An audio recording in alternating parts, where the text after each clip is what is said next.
Tiasefo a ye ka ho within the prince kwame me nka be gina sa agya yi so amwache amwakọ aba ahye unkuran se enne eye woda enne dai ne awo hwehwe ne da wakoma so ne si wani so biara wo Yesu din mo wonsa beka ensuro ne amanfo beka fa ho ensuro ne abrabo no bedan ne ho adi wo enuoma hodo bi e bedendan ne ho adi wo abrabo mo me ensuro saade no wo saadi Yesu na ye bo a amanfo yem shuo mo no wo saadi Yesu na ye bo a kotodwa nyina kotoni mu no me ka cho se enne ye woda nya sare hemu no nene enkomo ye bedie no fa my Ghana ho baby o my Ghana eduro baby a wase ye kọ enuoma esi ye ni so se my Ghana ene ejapade ni sika hodo a ehya amanfo botom a aban fa kwan hodo so egigiri fi gofo botom a sa sika no wo so wode kekere man no ehon nsem baby a ya beduru baby a wase ye kọ sade ye tebia ni sitie wo nya eno a yeteye wa bra finance minister Kenoforiata wo de o man Ghana akọ sika ho nsem ebeto dwa ewo mrase bedwafie wa bra de 2022 budget no to dwa no ehun komo ye ba be di honorable Isaac Adongo member of parliament Bolga Central ofia say afenso ekuku damo mo ma ben eba ye sika sam ntoto ye so a ye ne dodo na bekasa enra na wa bra Kenoforiata ekasa wieye emframa mpo amfa so ehwana roads and highways minister 2020 oka say year of roads 2021 oka say year of roads amanfo dodo no makwan ne yanyeye no watam krata twe ape eye twe dia twe so se de enam say yate African oforiata ho se to no yenye mpia nti ene edem bambo foi monko to bus ahodo e wo Ghana nyina na monhwe na bambo enkoso na to no free eneko no obi antua said the Kenoforiata kind of road minister Shase, and money yejuma. Yabako has to be on the city city, Yabako Tama, Yabako Kaswa, Yabako Kumasi Potamo, Ghana Fanina, Babia to Wobiano, Yabako could come home for you, and the Achamo, Wabra, Yadim for Nikasi Ebramo, or Manatana Ebramo, Jaso Ebramo, and Comatrica Hoodwa Yabedi, Wabra Mosumo Chama Jane, Wabra for Tinta video so. Now, mobile phone, mobile money operator, so Musu, Yenti Musu, Robert Yase. Ghana phone so mo time money sika e wo mobile money so esu omusu omani abre papa ana Ghana for benfobia na nka omususu se aban we de kwan a wabo ato no se ye be fa ba for kwan so e de akekere oman no omusu bisa nsem bi a efa aban no ne kwan a wasase a wode Ghana for e fa so ene ye bi san community ba bia wo bia no 2022 budget nya wuti wom nya wanti wom nya wususu se na ke wo se wom no ene se wadwen wabra ye de WhatsApp line ye display o screen so na fe so ye social media handles no eno na ye display o screen so Tvxyz Ghana e wo Twitter #nie tonton sansan Tvxyz Ghana wo Facebook #nie tonton sansan XYZ broadcasting e wo YouTube making sure say subscribe button wo de kaza na team so se de ba ya dan dan nyina ye ba mfrema mu a wo bete enka na ye dwumadi ahodo no so wo so wa beka ho me ni the prince kwame me nka me ni nua ba ma poma chechekuni ye di dwumadi e bramo Fisam so komo hwehwem bia wode bebra wo na no pe nche bia ye de nkranchansem ebra mo jaso so ba agudie mu nsam so ba emfonyi kase eba oman ebetrase ni nyina ye dwumadi a yahyehe kama dia ma ene dai eye yawada e wo tonton sansai Ghana ntine wa tonton sansai brani ebrum akwaba.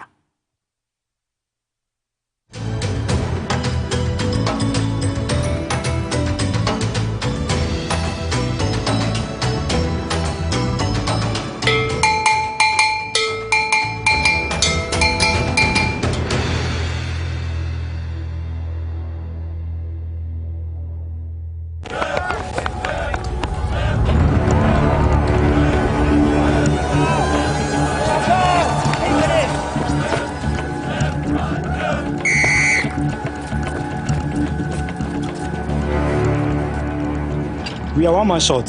Should we invite him? Yeah. It be old cargo. Can I join you guys? Yeah. Always drink fresh, natural, eggs, mineral, water.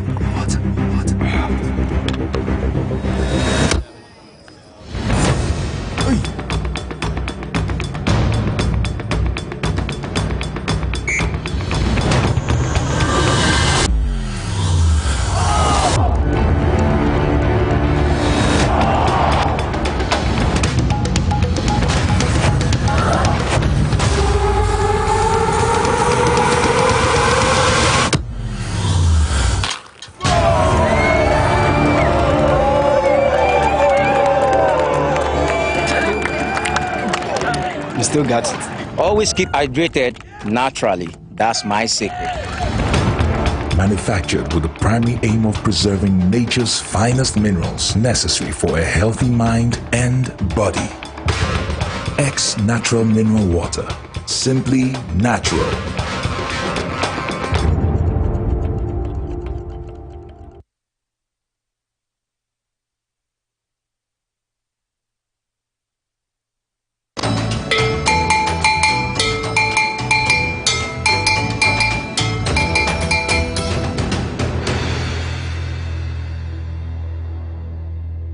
Itabodon sia pawon sima aduanan miensa uguso a wo hwe tonton sansan dwumadie e wo Tvxyz sanso na wo Ghana web live ye butu so Ghana wo ye Ghana ni na wo amanone na wo hwe dwumadie ya mepesa mete wonka ne Ghana ni a wo time mani sika e de bra busuafo e wo man mu mepesa mete wonka ne won sema hodo a ye tete efa eto a ye de ato mobile money transaction onye mobile money nkwa o banking transaction a ye wo ye phone so nyina ni nyina so ye de to ato so Roto ena yesi ye ntua free na ekoye ntua say na driver for esi hu no na ade ba ko a ejina a ekoso ye asem kese ene say na amanfo na no ne amanfo ohwe animu say aban beka bibia fa eye fa ho bo no say de yasi atutumu empre dodo na so na wabra finance minister e ka wa moso bo wan kire ekwan bi aban abato ho a wo behwe say de ba ya amanfo a omuko mu buo wabra yato fa ho buo mu no omuko mbe hare omu wodi entem ya edu jaso a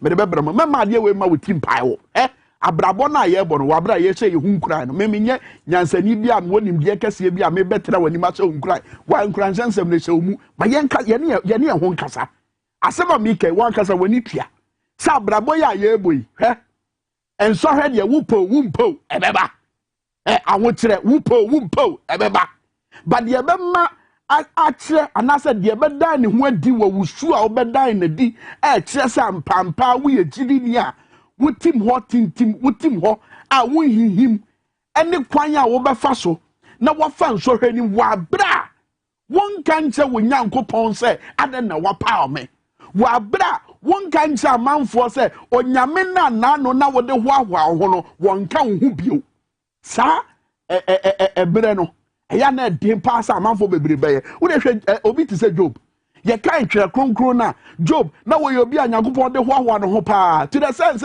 wo ma bonsam kwan se won be nso ne hwe wo ma obonsam kwan se won be so Job hwe e se na nyankopon na ne wrese Job mu no nim Job esu enim ne ban enim se de wo sitie ene se de wo se wasi de ne ho nyina ya dai ato ono nyankopon so eto ma kwan ma bonsam ebe so Job hwe no ma to Job na ne dan say sika wo anya nyina na ne nyina ehye ne ma ne nimfu awowo ne nwan awowo ne mponche awowo ne yoma awowo ne funu mponko ahodo awowo adan ahodo a wasisi de wo transako ne de wo ayi valley view ne ewo your friend say Los Angeles ne nyina na ehye Job tibia na wo no no eti wabra ya beka we ache na we so to aso na we so diso na we so diso na we so diso ena bia wo tebia na ntise Job de enso hwa abeto no ebia se wo de tutu Job de na wo de akura hwa eti wabra nso hwa na ba wabra bomu no wabra abrabo eso wa hwe no wo beti ntim agina ho pinti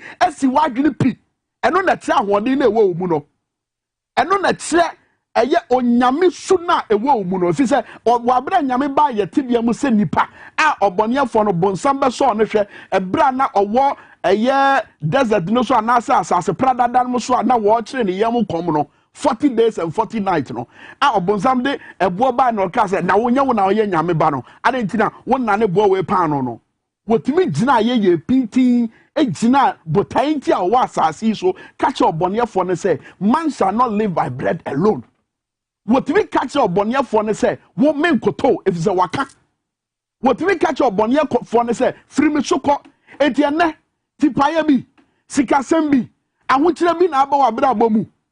No, I shall say, Yame, as ya shall swa free, a bra finish us, a basis abre, not ye kitty way I talk. Kafrasa make us a Tibian yaketo, but when Yamian is so, a yet to be a kitty me, and Yankopon, a bit to have bon and san say, net to me through so.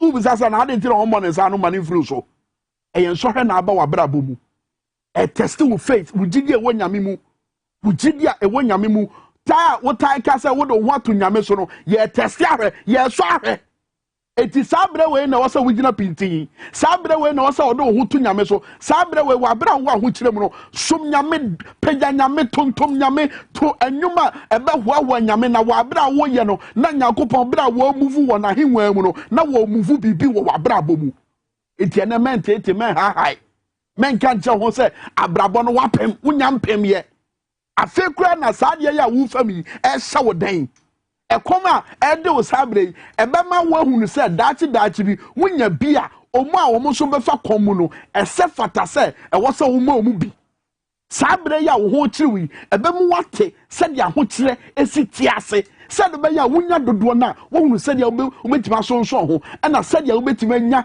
na wotima nya bi dia ma amanfo etinya wo fami e training e hye wo den in fact show said ya brabo ni sitie said be ya dachi bi onyame pagya odum pempenso a eni nyina beba ho so a ubehunu said ya ubesi bi edi tumi no ebesi edi dwuma enti na mensuro hwe mentete mema oyamo nhyehyɛ onyame ka ho ma wo gidie ni nyina pinti mehihim kra mempupu ti e wo gidie a wo nyame mu kata ho se wo bepem akɔpem se bibi besi he say yes kwan we ya boato obi antimi nkɔ ha me say kacha ho so wo nkɔ obetima ba akɔfa kwan no so say ya ka say adwuma we amafo atwe letter kɔ ho a ye type pam mo pam mpre dodo say me say kɔ so afa krata no kɔ pem say dakote say temuani no abra na kunani no wo su efre ye temuani no temuafo no ka say mamu ekura afekura de wota ha me ma me bra betrase na mintie wo asem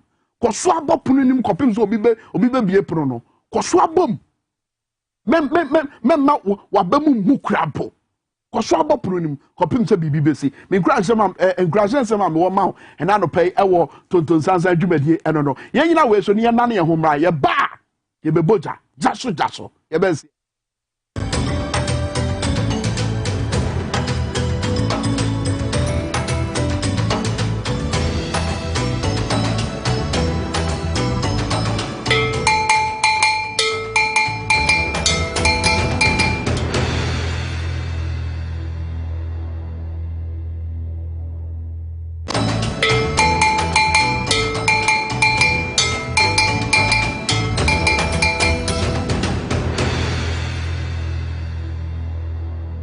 Jasu wo tonton sansan dwumadie so e wo Tvxyz and afi so share live Tvxyz Ghana e wo Facebook ma mo share Facebook no mesraw menya pesa minkuminya onko awanya nti wo wodi sie wo pesa amanfo behwe chena mansansanka ti sensempa na ha na frie ha na nyansa no ye ba bebo e dia to amanfo tirim eno abrofo akese o mu kakaye e o mrase bedwafie ye be papa mu ama yanka se yate e wo ye kuro mu kasa se de be ya o mu mfa bibia nsie yei ne enti a yesi ya adwiri pi se ye ne ye kuro mu kasa be ne edwumadi ahodo e wo TV so ne radio so ene se ye pesa mansan ete ensem ahodo ye o mu tai ne sie mo e wo brofo kasa na ye o mu ka no no ma begina GDP ye ka GDP a ye pa che se kuro ni sika wanya nyina debt to GDP HSA chronisika wenya nyina wuchichemu a emu sai na ye ka emu sai na ye sika ye wo debt to GDP no ye ka inflation a said ye normal bo esitie ekosoro na say ba form eno ni inflation ye ka say fiscal spending and as fiscal discipline ekwan aban be fa so atutu no ma ye said be ya wo betutu ni sika semu ye na won ko sai sika ye ka say fiscal discipline aban kwan a wo fa so asonson ne ho na won say sika question ne say eno ma mabobo suai se wo de to nsania so na wo susu career aban we ne bobre te say ehemfa no wo eba sika wo say ba manfo botom sika wo say aban eboaboa no na wo de hwe na man no de bobra no man no be ya kra be hwa aban we ya sabrei ansa no obeba tumi no ananse ansa no ye di tumi be ma no wo say na o say Ghana for say yen so no hwe no ne bobre ete say na tibialisity ye had ya ora kenoforiata ekafa ekwan ya o mafa so atutu ye sika sem ebra na wode 2022 yakohuma sika ho nsem etu dwa wo mrase berefie yesa asemfiri ohwade osie. With this youthful population, there's an urgent need to provide the necessary environment for the private sector. In this regard, government will implement a major intervention to empower existing private sector businesses to be robust and dynamic, to expand and create jobs, whilst giving a strong hand up to the youth. Mr. Speaker, in the past 15 years, successive governments have endeavored to implement various employment schemes to partially address the unemployment situation in the country. In 2006, President Kufuor initiated the Youth Employment Scheme, which provided meaningful employment avenues to many of our youth. Since then, we have implemented a number of such schemes, with the current ones being NAPCO, 100,000 youth covered, YEA, 80,538 beneficiaries, afforestation, 44,682 youth engaged, National Alternative Employment and Livelihood Program. In addition, government has employed some 295,000 into the public sector payroll since 2017 alone, and in 2021 alone, financial clearance totaling 72,825 has been granted. Mr. Speaker, in spite of these efforts, we continue to have a huge number of our young people without jobs. It is a utie nyawkaina ehono wonsema wakan nyina fa kwan o mafa so aboa efiri kofo apenso ekwan aban ahodo afa so aboa na enwuma ba kroma wakanya besi se ehono hiame wakanya besi se woni nyina mu no mabunu no dodo na eni adwuma nyame na be kan keno for yata de kan wosa no ma we NEIP YEA wahwani napko wahwani we aye dia beba ni nyinara no wosa no ma we nyina o mabunu no dodo na eni adwuma wosanso kasi su pise e say o my Ghana te se de amama ahodo aye wo wiase afana nyina edum pempenso a yetaidi adwumadi ahodo titiri sikasam enguta hudie yetaidie e wa abefo tentan video so abefo kwa so ene efa so edi ye sikasam dwumadie se bia wo pesa wo yi sika free bank e se kura de obetima ya wo phone so wo pesa wo yi sika every mobile money wallet so edi koma wo nua bi edi kotua school fees edi koto wache sa no ma ni nyina ye wo ye phone so sa bre na no wo ka besi asem bi so sa asem no na di tipaye abakrom ha na sa asem no me pese ye bosisi ani ehwe said ye owura kenoforiata finance minister wakafa etoa ye de ba beto mobile money transactions so hwade we which proposes to use 1 billion Ghana cedis each year. Proposes to use 1 billion Ghana cedis each year to catalyze an ecosystem to create 1 million jobs, and in partnership with the financial institutions and development partners, raise another 2 billion Ghana cedis over the 3-year period. In addition, Mr. Speaker, our local banks have agreed to a package that will result in increasing their SME portfolio up to 5 billion Ghana cedis over the next 3 years. This, Mr. Speaker, results in an unprecedented, historic 10 billion cedi commitment in the next 3 years to the private sector and the Youth Start program over the next 3 years. Mr. Speaker, implementing partners of the Youth Start. Mr. Speaker, the Ghana Enterprises Agency, the National Entrepreneurship and Innovation Program, and partner financial institutions will serve as the implementing arm of Youth Start. Entrepreneurs will be able to apply for support through a dedicated Youth Start online port line. NEIP will also engage our faith-based organizations as partners for the delivery of essential artisanal skills, business competitions, and feasibility studies, and introduction to financing institutions with a commitment of up to 10% of GOG's contribution to the Youth Start program. Mr. Speaker, it has become clear that these that there exists enormous potential to increase tax revenue by bringing into the tax bracket transactions that could be best defined as being undertaken in the informal economy. After considerable deliberation, government has decided to place a levy on all electronic transactions to widen the tax net and rope in the informal sector. This shall be known as the Electronic Transaction Levy or e-levy.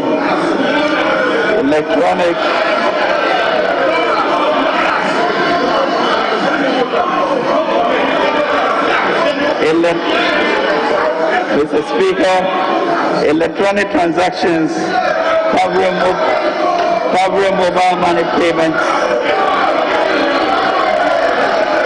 Mr. Speaker, honourable members, order.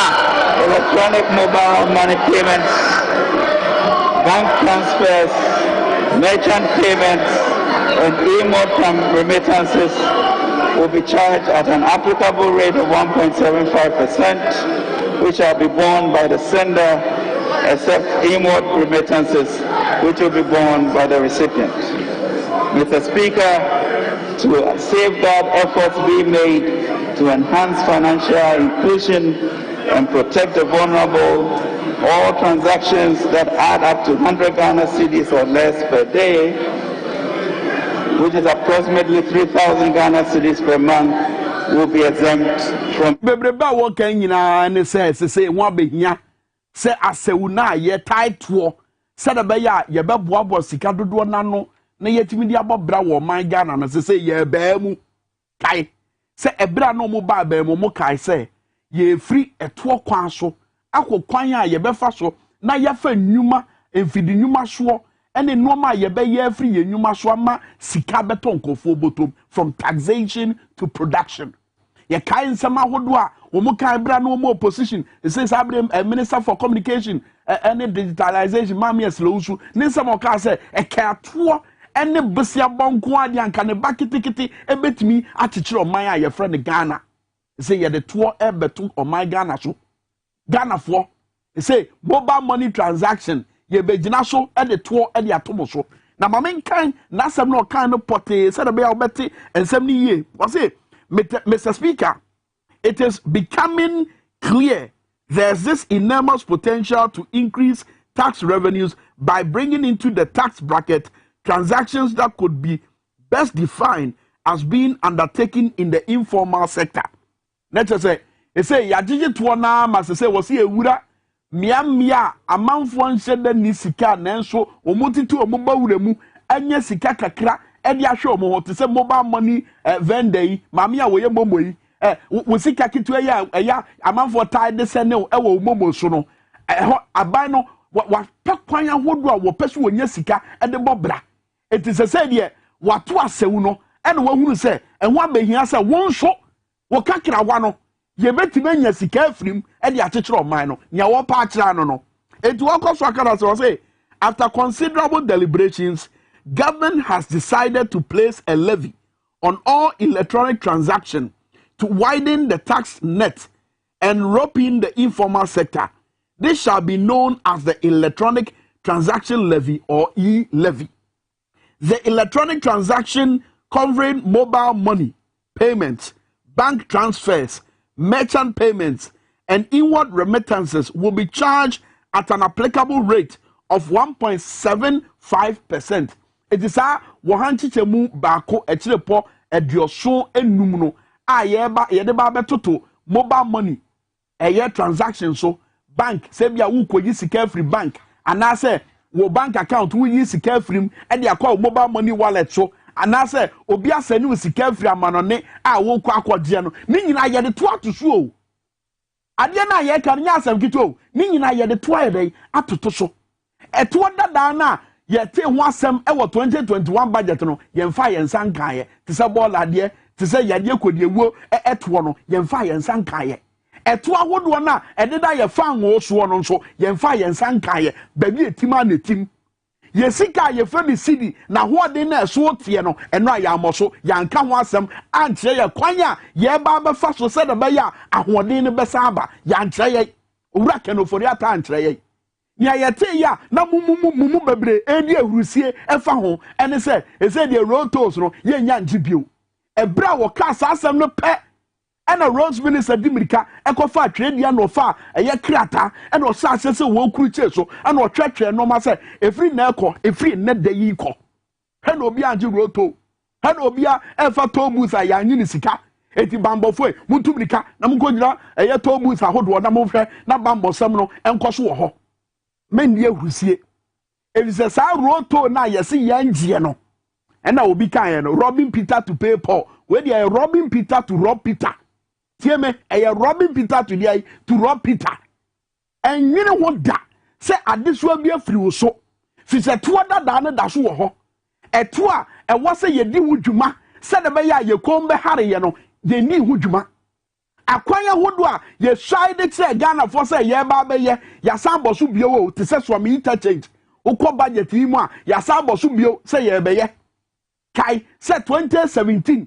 2018 2019 2020 2021 de ye boso e ka se so me interchange ye ba be ye na sa wo kinkan nsem na kwa akira e na obehunu se de tebia ne sitie ba ma mentwa mfonyi we nkira wo ba money asem no ma mentwa mfonyi nkira telecommunication operators no omo je omo de eba sika ombetie free mobile money transaction na omo je omo de ye betew abanso wode ne 1.75 yi ebeba be pay so no ate maame na wono ne ye momo vendor no wono no boa ama manfo transfer sika no sade be ya nkutahudie betima koso e wo ye phone so no obi antam sika kakra kan fandi enhye ne bag mu ene nanenam sade be ya kronfo bem ani beba no ho so no saade ne ye ba be brase wan hwa ye yedum pempenso a amanfo bega se ene anya anto anya ntua me de sika be nante ebemba krono boya na ke ye pese ye si ho kwan no asa ama ne homene so ba hwe maame na wo ye momo no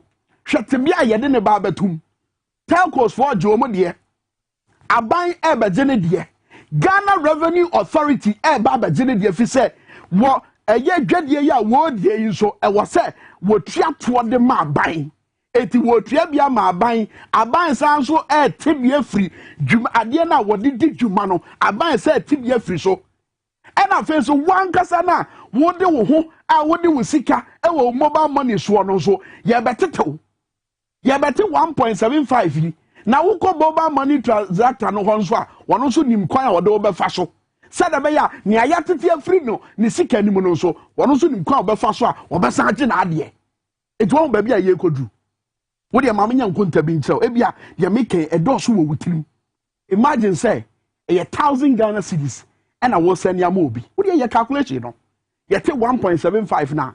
Send you better free. Mobile money operators so much to me now. Send on better. And there's a 1,000 cities. Now was send it, say be a free MTN so and you cover that phone so you to say. I buy 1.75 or so, you better say. Can you bomb? Me kuntanya, me master, me mass, SS me more F. Receipt me trading and me more F. Mesimi ntwebio ene gumfa mo mass enti wo ye nkonta no enkyere ya akwara wutie me enkyere se ma mass nhunehuna nkwara na mo hwe me ma mass nhunehuna cause mass na bia na mass abi sia wa haya e was say instantly binja calculation and me tie me say why your calculation na hwa de kikabom titifrim wa titem na hwe de besi 1000 cedis what the transaction say and I say tuaka ho sika side outside be ka ho imagine say ebia wo de wo taa di wo dwumadie wo kodwom wo boabo sika no a wo taa de kwoto eye wo mobile money wallet mu anasa wo taa de kosie baabi wo fa mobile money so na di sa adwuma yi anasa wo fa mobile money so e na tua wo adwuma ye 4K wo fa mobile money so na tua wo adwuma ye 4K titiru o momwo eye wo nkrabata na wo kuma ase o momwo nkrabata na wo tamale no mobile money so na wo fa so e de tua mu ka wo adwuma ye fo mu ye du wo adwuma ye fo mu ye wo ha eti imagine say obia edge 1000 cedis a ye calculate na hwa de sika sai e na be say free wo futuom akosa transaction ni mu so wo ye de ba Ghana So the adeba Ghana. Minyanka kwan no ho asemo, ba wo de yanko mrase bedafie. Na yentie de dom kuma no a wo mrase bedafie. Wo mo ka fa budget no ho. Ye wi a honorable Asiedu Nketia wa member of parliament da. Wo ye general secretary ema NDC amanyoko no. Ye bo eye minority for the press conference ni wi a mo fa Asiedu Nketia de ne mpeso. Na me makwan na amanfo frɛ. Mo hwa ade we sisi ye. Ye kɔ. Yeah, can say.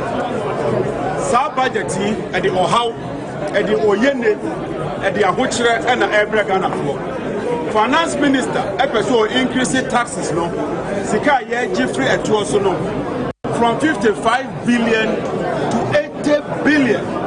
Now say your taxes increase by 45%. Ye do kumano, ye ne Ghana for. Ye nyim tumu ne, ye nyim tumu china. Say what's a new memo? I a friend of mobile money, Emma Nana, our tear Prasia. Finance Minister, Ken Oforeta ne Akufo-Addo, ene Dr. Bamia. So omo jisa isikanibu. So wa manone na wo sani sika kakra bi kura ba se yamfa mwa efia. Aban we MPP aban so omo jisa isikanibu. Yanyi ntumu ne, yanyi ntumu china.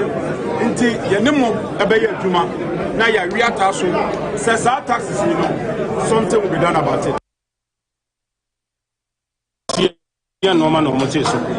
What is so much reduce diesel tax? What is so much petrol taxes? And your mocha and say toll booth, say me do me car for 1 cedi meet you and no so more year free. But I am do for that because me ko try DVL meet you.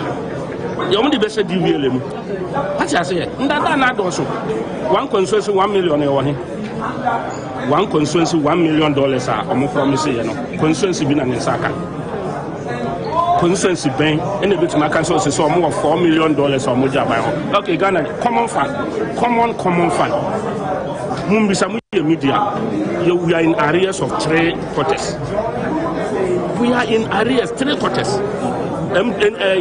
Almost confirming MMDCC and almost 4th quarter. And I'm almost 3rd quarter. Until MPs 3 quarters no ever here. Until you can't talk. Until the president of Fashion, Tama or criticizes JD, or by also in the hotel. Meanwhile, Tama is such a Baumiani, your papa doing them, and I was discussing so your bread, yet to discuss so your bread, and they all taxing for. So I'm going to be a genuine Omunja Contuno, Omunja rent. One thing I also picked from this budget is that we don't know whether they are talking about austerity budget or they are talking about a budget that is supposed to inject more expenditure. Because on the one hand, they are saying that, oh, it's austerity. We have to tighten our belts and so on. And we don't see any belt tightening on the cost of running this country. Because the issue is excess expenditure over revenues.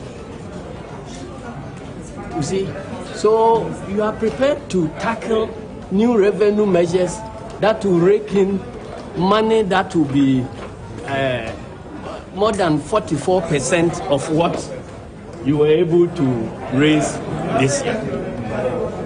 So it means that if you are going to tax the overburdened people anyway. And when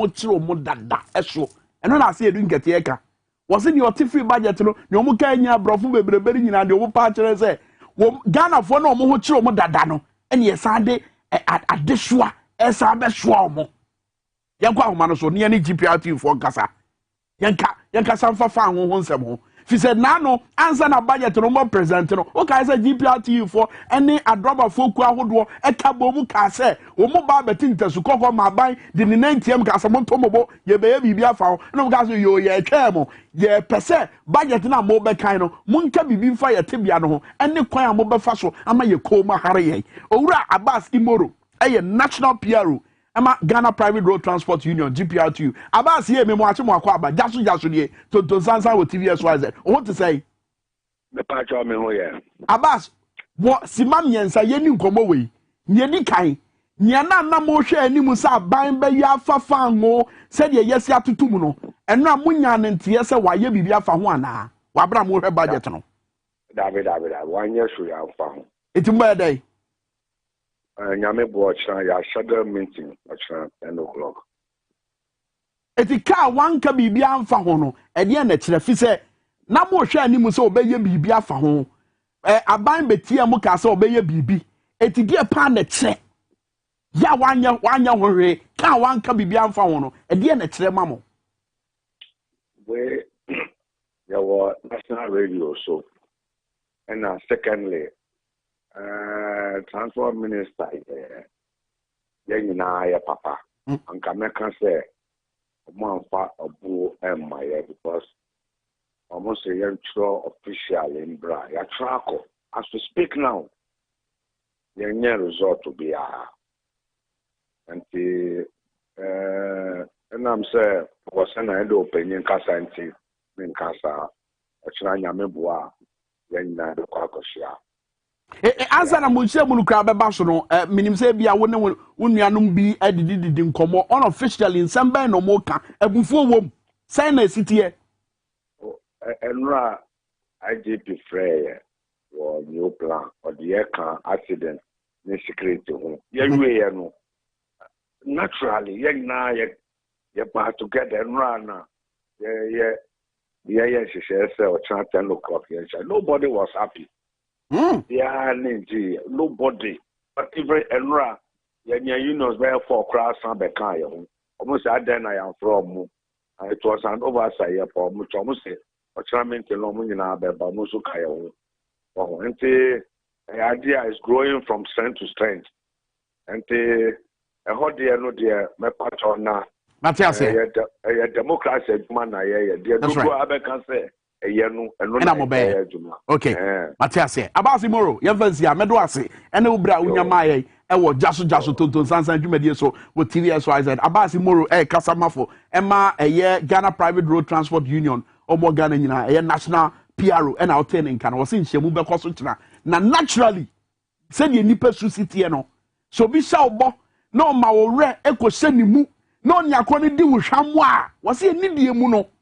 I say a yatem di kasiye e de ma wo mo adroba fo na o munya resemu se anka ban betima ye bibi afa fa wo a ye tutututu mu mpre dodo no na o mo se no mo resemu na so se de o ma ba mamu I say yamfa ni die ni obuo ama mo o se naturally adroba fo ku ahodo a na nka mo nka o mo ho kane no e se kura de o mo de o mo abatim e de ni bre ka se o tira meeting no mo beba na o tira e de ebehunu o tira eni ebehunu ni ebesie na we nyina akoso wo yemamu ye de ball ato ye so covid-19 to wo ho your friends say banking and financial crisis bank say ye gugugugu ni nyina ye wo to wo ho na ya sa dia be pay ye so another one wabra ye wo communication service tax o kan say course awo ye no any text messages awo send no wo tua ho to o na upon all this ya sa de 1.75% levy upside the to so eti awochira bai na mo predi amagana fo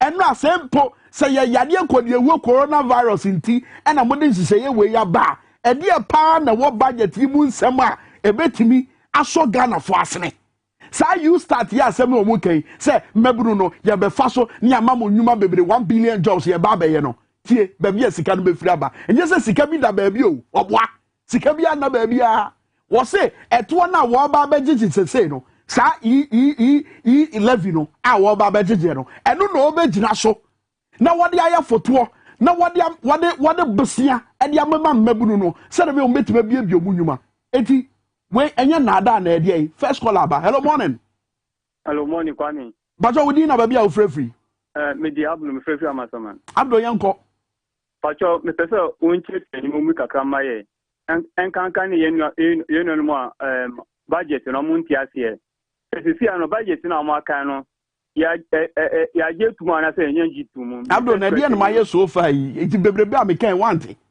mati na wo kan nyina na so pese breaking down ya be ye de so fi yenu no se asa adan me ka tira o se abunsam enya de obesakra abunsam sakra da me ka tira o sa abunsam on sakra da enti enu anyu enya de on sakra obesakra da me na anase bia me maami anase me ofa bia o si kwase na me fani bibi kasa yo she bibi kwase ti o na ya sa no yo ya ti no okoyi no ya ti no me nso a me fani na ya ti yo Abdul me da say Abdul me da say yen contentem yen ko sehwe so na ye ne yenia bi nkasa ho eja udi na ba udi ni bi o mame big seto sehwe so big seto okay wo fa yen tie o obviously say the government we cash edema o man Ghana because I mean so we na cause ya here for the pay ye simple form de mai that was abetiti o sa the tax levy sabeto so dia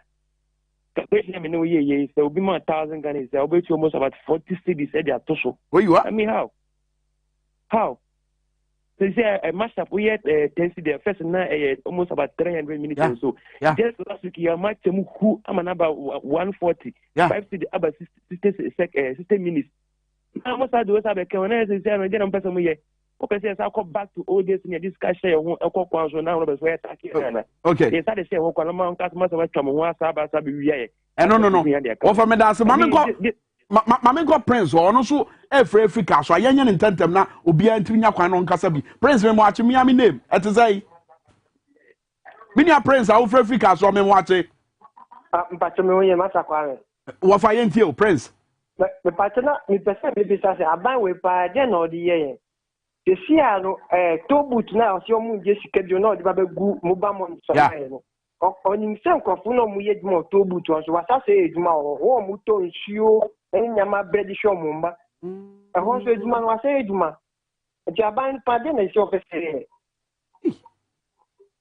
hono so amanfo betwe o mu nyuma o prince me da say prince ibu so Ghana mpani for smart yakọ anim yakọ ofro so yakọ bole bamboy na ye ne bole bamboy de sie bi nkasa bole bamboy de sie mo achi o mejo so menu agwa me na poma nyame na dom yakura mu dendende to no de ba na eba mama to nyuma mama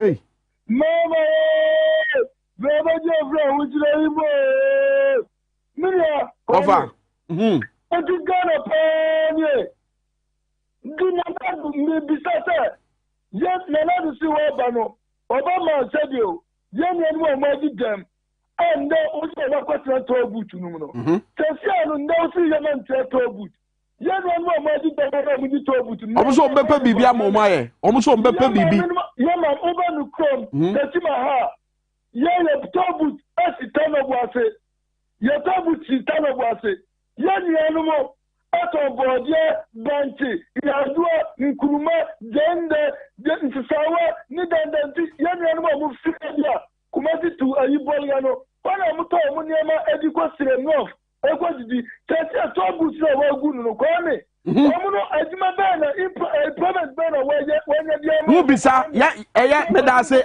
waka bia mame nkokwa kusilas wo wono so efre ye kwakusilas ya mu achi o ya fami na pome kwakusilas me we ya pa wo so ka wo de ne enko ene de menyaw na me pompa ma wai ya me nyaw ka shawati amen da wo check de mo Ghana for Senegal asinka ko dru ne ku kwado aye Ghana aw aye papa we no so akwaya mra Oxford America abroche memu no anya no anya we no so ba be bo hiafo na ye hiafo ye di anya no ene ne de oni ofora ofora te be ku Ghana for ene je ne Ghana aye papa we and this is opagu o di ayi na eloko atemwe dem o di kwahi tikabe bebe ku bo be na busu afo ya fun o mu ri kwahi aba oni pebia wu a wo da bre ba ipe ayo se titia asi papa o si kan o fuma kwahi kana po bre ye twa da du ohu kwaku bi na ase mame go fro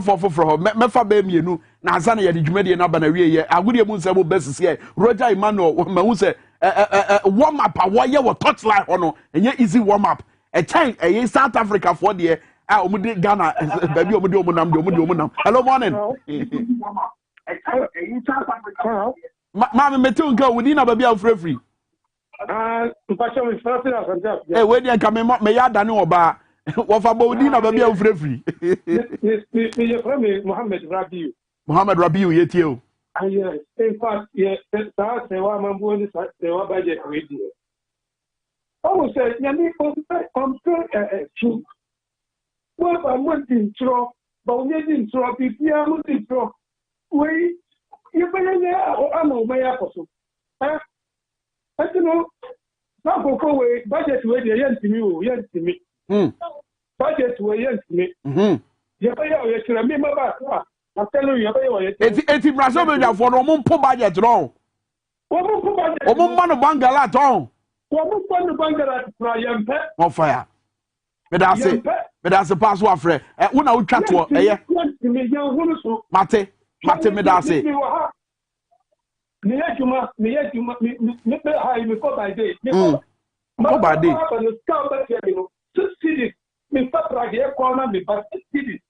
Wow. And then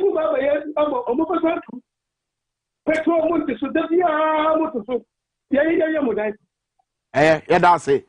Okay, be pa. Ghana for you out to Wonka. And I want to when ya quenya fre. E would medie so won't wa quenya kese.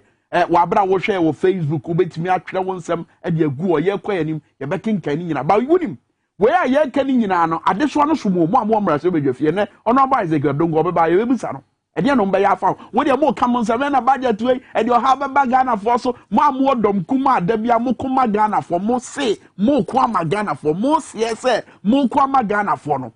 Say budget we ye bobo ho ne e to so aba. E di etina ye na mo besi. Jana mu besi no ebetima me yadum pempenso a ye beka se ko fori ate kone sa akotwe foforo sa fabra na ye Ghana fa apede e ho ne ye benya adura na me to amawo nim se won so wo ho adwen a wo bekere fabra agodi mu nsam besi se Roger Emmanuel the sports monarch why crowd wa wo ba be boy nsam sem ne de doso ye besi e.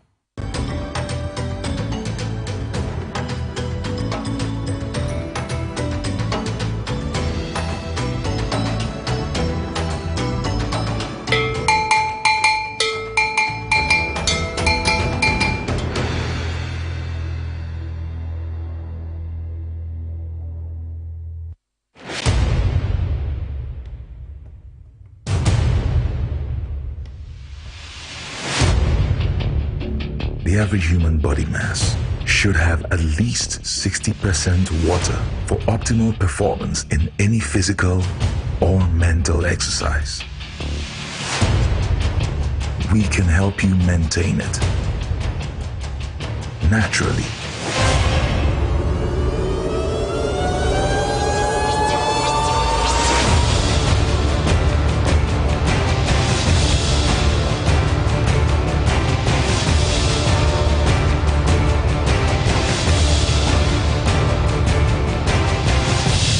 X Natural Mineral Water.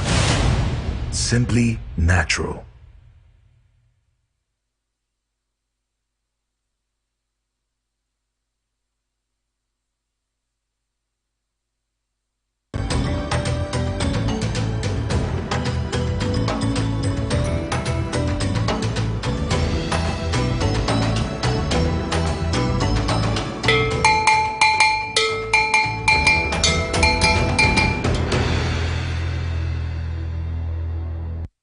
And now pay some soon say sports updates say what to Sansan so now pay yere seven United bro no South Africa press conference for Ghana yeni World Cup qualifying no na penifoni piakasa era hon some ebeban reaching so when say no finance minister eko machebi je so Ghana esikasem for sports synchronous etienne supporters ni penifo ani dodo na mo yesekede ni important bu ofuye pa e won budget no so babeto ja hon some ebeban afi no be say division 1 so ochina and say Sasanafi club news outdoor yeni nyina say bro na no pay me din edi Roger Emmanuel wetimi afremi the sports monarch nana prepare the British my Bo Taylor and afielo koku nyina producers of time china no pay bidi ensemne eba yensha say from enra oremu our South Africa bonte say enra the South African company for a press conference o me nyina ne say o me kirem say Danu Kwesera World Cup qualified game a etodwa e Cape Coast semina the Blasters of Ghana echi Bafana of South Africa Africa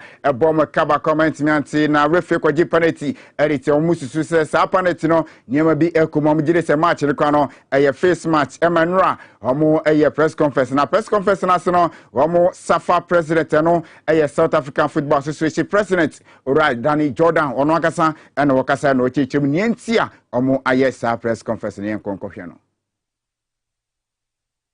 There was bet on the match. Now, you see, what we want FIFA to investigate also, because what happens in betting, if I know that in the 10th minute the referee is going to give a penalty, then there's a betting spike just before the penalty is given. And if that happens, that the betting spikes coincide with the decision, then you know. But how is it that there's a betting spike just before a major decision is taken, and therefore people bet? So they knew when to bet. All right, so now we are somehow Danny Jordan and some our so added to Jana. When say home coach for Hugo Bruce on Sakakra. And now we say before the game and I give the start here no 15 minutes no kokachire na assistant coach Simienu say ojire se match no ombelu susan say we na never siko na referee we gina game no finfi no e ade a match no Ghana ebe win no so okasa echechire mu yemhwe ne. Concentration, everything was there to do a good game. And then the game started. And after 50 minutes, I went to the bench and I said to my two assistants, forget it, forget it. Etano yes sama coach Hugo Bruce South Africa coach and some anano goalkeeper now oyes sahini edima South Africa national team eya Branson for Rowan Williams ono so ekasa say game no course edu baby no na referee na banchen abeti no warning say okura no memo card amperampa oji card to jiri say ne mpenifo ka say match na kasa eya dia che say face match no ojiri say ni nyina no eye nema bi a omo nyina agitumu a o che say omo eye no kre say omo susu say eye face match no so ensema Branson no so ready to ja efa sansema no so etimi ekoso na yewremu ewo ensemo from efa no press conference no ekoso nra no officially nra FIFA mpenifo the receipt na finkrat no efi South African mpenifo nchen abedi omo akache dia Ghana Football Association say sisi ane de ampa omo ROP investigation omo hwenim say ensema mpenifo dia abedi omo no omo betimi ahwe na fi nema koyi na nwachi ana omo asanso dia to ja say nei omo achro dia Ghana Football Association penefo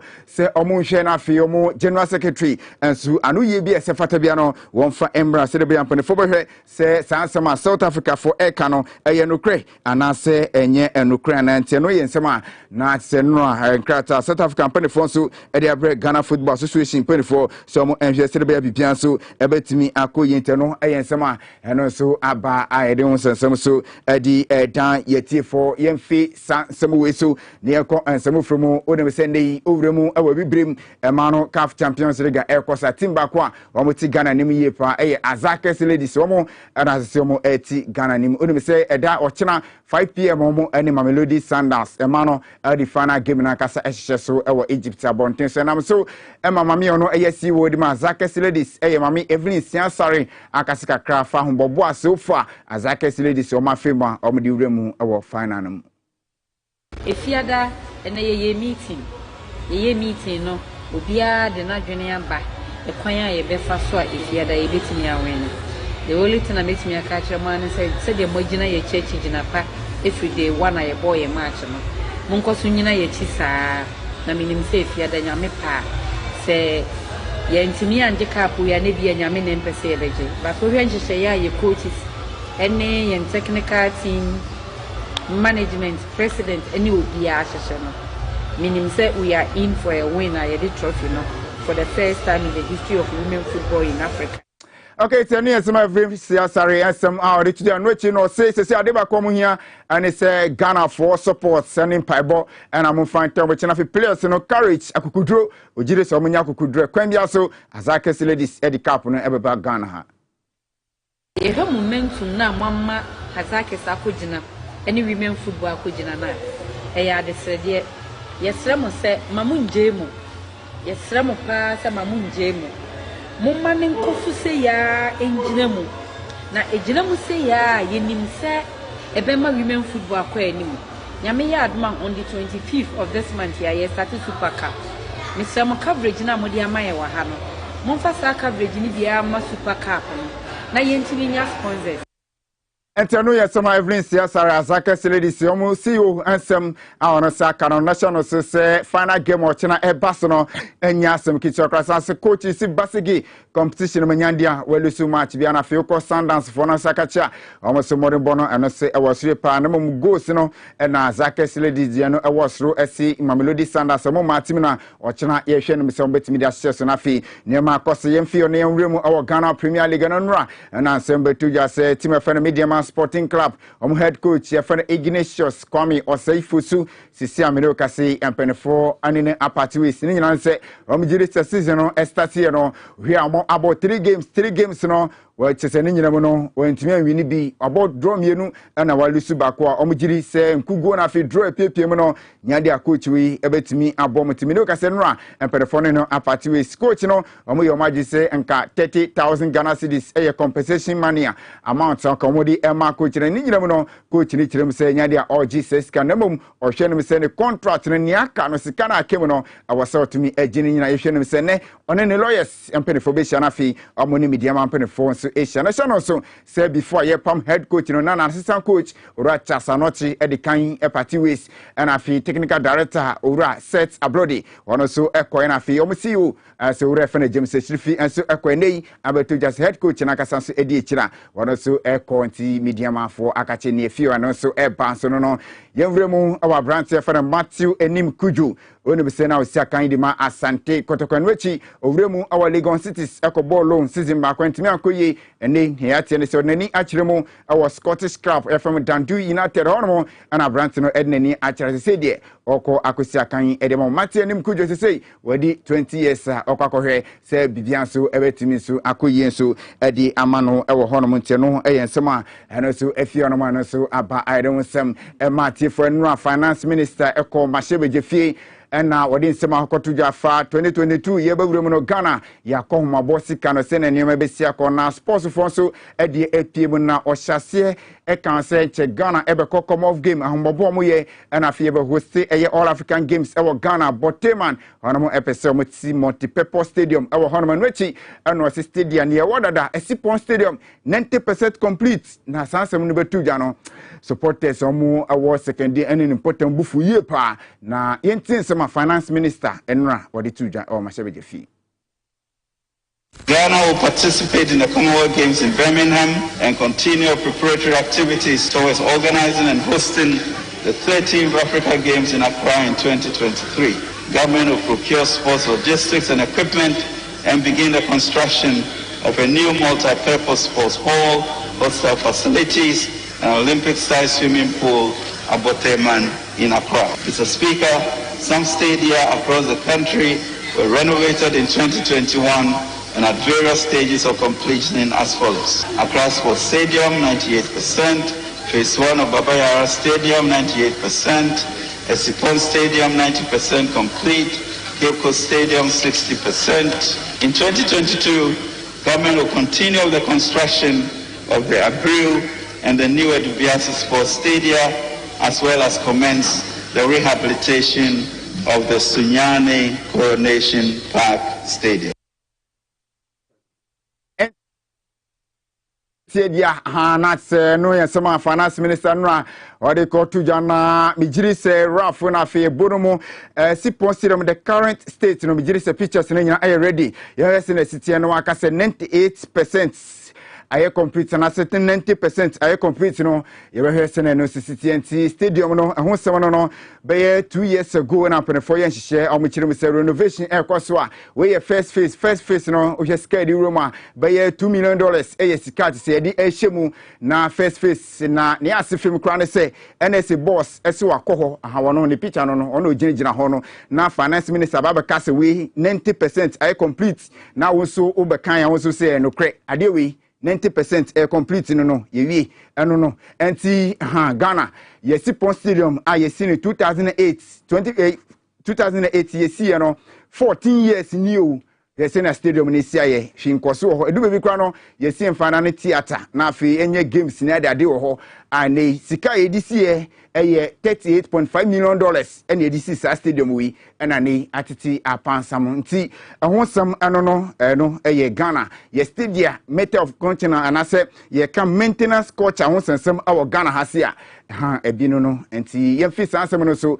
When we say Ghana Premier League no so ebe basu weekendi na fixtures no ebia no ohye pa when we say kotoko any team e fana Techman 11 Wonders na ebo Refiters Bulu na penfo apa no say sa match no ko girem na afi on to yerem na sa match no na ne yate ne say 11 Wonders perifo girem say sa refi no mo mpe no san say de bia oba bi de mo match bia no na oditia omo ti omo ka girem penfo say be ya Refiters Bulu omo nsesa no nye sa dia game no ebe din say bia Sunday no Baba Jeremy said, Yomini, Asante Kotoko, Ebetimisu, Edia Pimusenafi, Niamasa, across the young Quamon on Inafi, Yen sorry, and someone of Senano Pia, now you remove our Manchester United Fakachi, okay, a branch here from the Van de Beek, Ubefimu, Abefimu, our Timor, your first Manchester United 2020, and now Ofia Yas, Abepimu, £35 million, and yes, Scout Abepimo United. Now Abepimu, Nadia Manchester on Yebi Ebo, and our Simon Wakastan agent, Idia to just a player in January, Obefi Manchester United Nafi Wako, the Seniate, and say Real Madrid in Penafon City to just say Van de Beek, say Obakodia, and the episode by Nafi Uremu, our Timor, your friend say Real Madrid, now baby Jeremu, Esia Kansu, Edima and Seman, and also Atuja Honoma, adding some Ebaniete, and it say the Grazer family, Manchester United in Penafon, and the Leicester City manager, or reference Brandon Rogers, and so Atana said Dinkomo, say Ebeyanka United Jumano, Ombra Nafi Omafa, no boy Juma Senabia Biansu, Ebetimiaku Yensu, dear Manchester United, we do it to Misiri Bonafi, Masteresa Branch, Danny Alves, 8 years, Okupiemo, our team from Barcelona, Equisia Kandimamo, now Ocean Star 2008-2016, and Oquisia Kandima Barcelona games in the Wabodona, near tennis Abrantano, as back to Barcelona, Xavi Bano, or Subi experience players, and with me Abonanra, and official and Verano, Etimi Koswa, Abrante from Danny Alves, Basanso Abepiemo, our team from Barcelona, or Babisaka, and now Ocean Abakwasemo, 43 trophies, and Abrante for say Danny Alves. Wait me a winnie, I want to back so much. So, human national team in Konabano, we know we need be at the man in the minor fee club level. So, we need to do auntie and no, I and someone, and so I was a bit so now Finano pay. I go on some or two Sansan so, you didn't race enough. Coming can team on. I a crowd, not feel more than a family Jimeno about Twassity and or about Tennessee, and that is a budget, no some. About Domus to go home, about Rabbi Bia, Angle Bia, Corner Biano, about Remunafi or the Hun 7 years said their bats, sending on and Yasam Kito. It's a minute I crowd. I'm within 7 ever. Midin, Eddie Roja, Iman over to me after me, the sports monarch. Yami Adamotana, and a part, you know, Sansu Shanafi, if I go on some and Fambro, Macramina.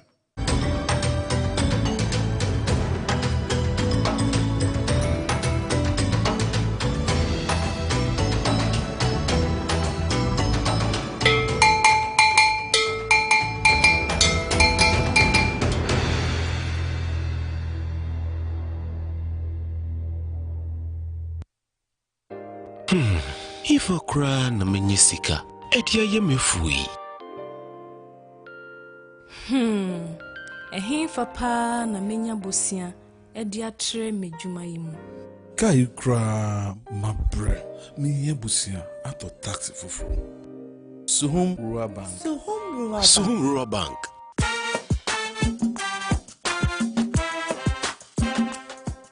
Yamamwa kwa baba Suhum Rural Bank. Ya wonhyehyɛ ahodoɔ bi te sɛ dwadifo abosia, ekuokuro bosia, susu account, ɛne da so wɔ hɔ savings account, me bada chain savings account, ɛne deɛ keka ho. Suhum Rural Bank was 03422919896. Na wɔn nso wetumi aka sɛ Suhum Rural Bank ama ene mayeka una. Suhum Rural Bank entime pa minie. Suhum Rural Bank, growing our heritage.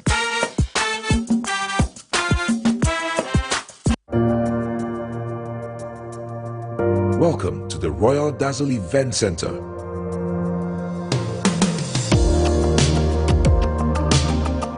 With a lush and well-maintained lawn and garden, you are assured of the best serene and comfortable atmosphere to organize all your family and social events. Live the royal moments here with friends and family. the hosting capacity of 600 to 800 people makes Royal Dazzle the most versatile of places to host weddings, parties, funerals, conferences, concerts, and many more. Create your memories with us. Call us for inquiries on 055-814-8585 or 024-620-24 or pass by and speak to any of our friendly staff. Locate us at My John, close to Zoom Lion headquarters. Royal Dazzle Event Center, creating memories.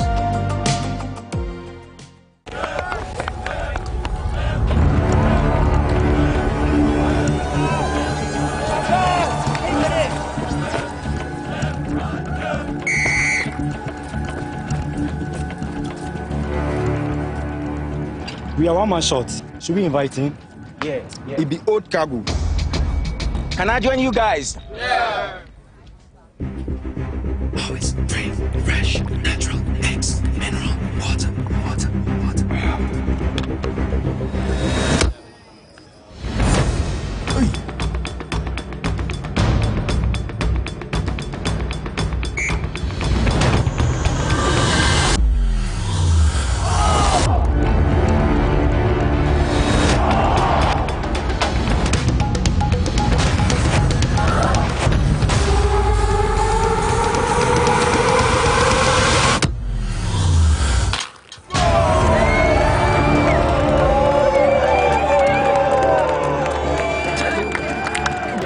Still got it.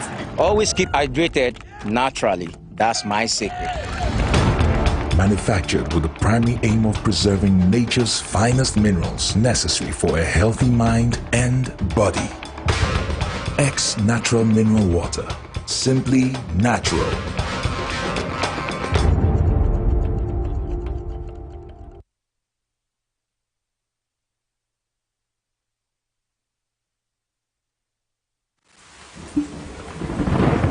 Peace of mind is very essential in your journey to success. For our Kwesi Papa, peace of mind means having a proper covering over his family. Literally. For Araba, aka Injection Mama, it's about having the funds to complete her advanced nursing course. And as for Corporal Odami, it's as simple as reporting on time for his shifts. Sometimes all you need is a simple push. At Needs Microfinance, we have tailor-made loan packages for salaried workers under the Controller General's Department. With the low interest rate and quick wahala-free process, you are guaranteed of a timely solution to get back that peace of mind, literally in 30 minutes.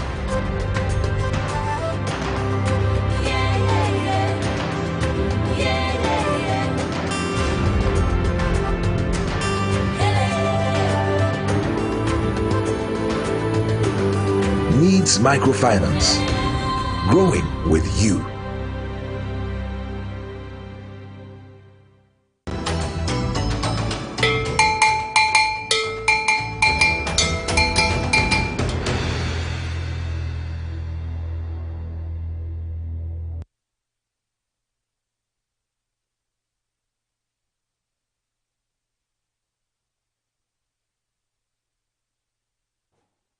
Abusafo Sanchia ne na wasese oguswa Edward Fidie no eda Tvxyz tanwe tutu nsansia no pebra so sefoni kese yetwa ede chewedru samre ya wonim se de bonkrata mu nse wensem ahodo ya aba ene de ho asem dam ne fiti nra ede besi sabre nsem ahodo ya Ghana ye foto samfo wode akotudwa o maga na mra hyebeje fie ho anu yiye abeba ede Ghana fo adwenche ya wache de afa ho ene nsem ahodo ya enra ebesi anope ya ba de bonkrata mu ene ede nyina edam Tvxyz ha ya boabia no sanso so ena power ene ne nkwado nso ya boabia no a ye de nyina edam ne yetenase anope ya ne ye ka wo sade ba ko huhia ede manipa no ne ngumasua ene yi se ukita certificate a obi antumi ne wompre ho ye wa wo de anti bia bewura bia no obetumi ede aye bibi amana ye ye nti na Ghana Christian University College sebra na wonfa ntete ya papa mu ebeboa ama odachi SCP STN o se wo chewa accounting marketing courses ne de eye bese wo ho ne nyina bi e wo matena ye ya bepeke forms na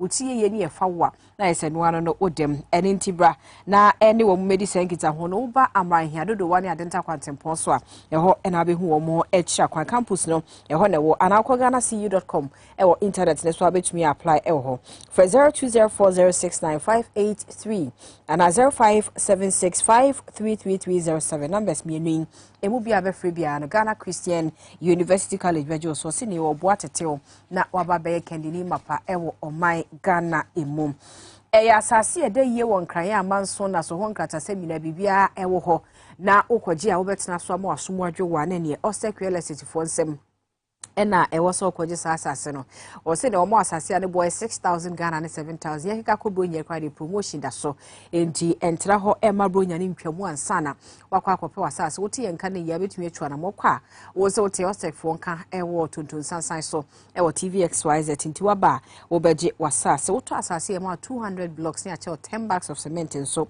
ede aka ho ne wo ka opese so apene ede ma wasase no so akwanya wo ho wo betumi aba no ma ba be ko enhyehyeye ombe ne kama pa ede ama wo mododo wa wona fire station no ena edi enhwe enimo frɛ 0244684069 and 0266101406 and afi 0240933748 number C eye osekwele sit for number emu bia be free bia no ombeje so na waboa amwasase ede yi won kran na so no abusuafo akotena so afi wo ye be ma wadi fie aduasa no mede kɔ na o tai dwonso bebre anadwo na bibi bo won kaye se o prostate o ha kakra bem enti ehu be hia se obepe eye de pobasibre na open de pobasibre eye prostate joy eno ne aduro no a se ya ba ye stamp wa team so se eye prostate ne ho how bia dia onu bi betumi aboa amanako prostate joy Ghana ha pharmacy chemical herbal shops ahodo attitude ni akese ewo mu no eni munkuma nyina abowura ho a ubenya bi na watona ni gisemu ewo me se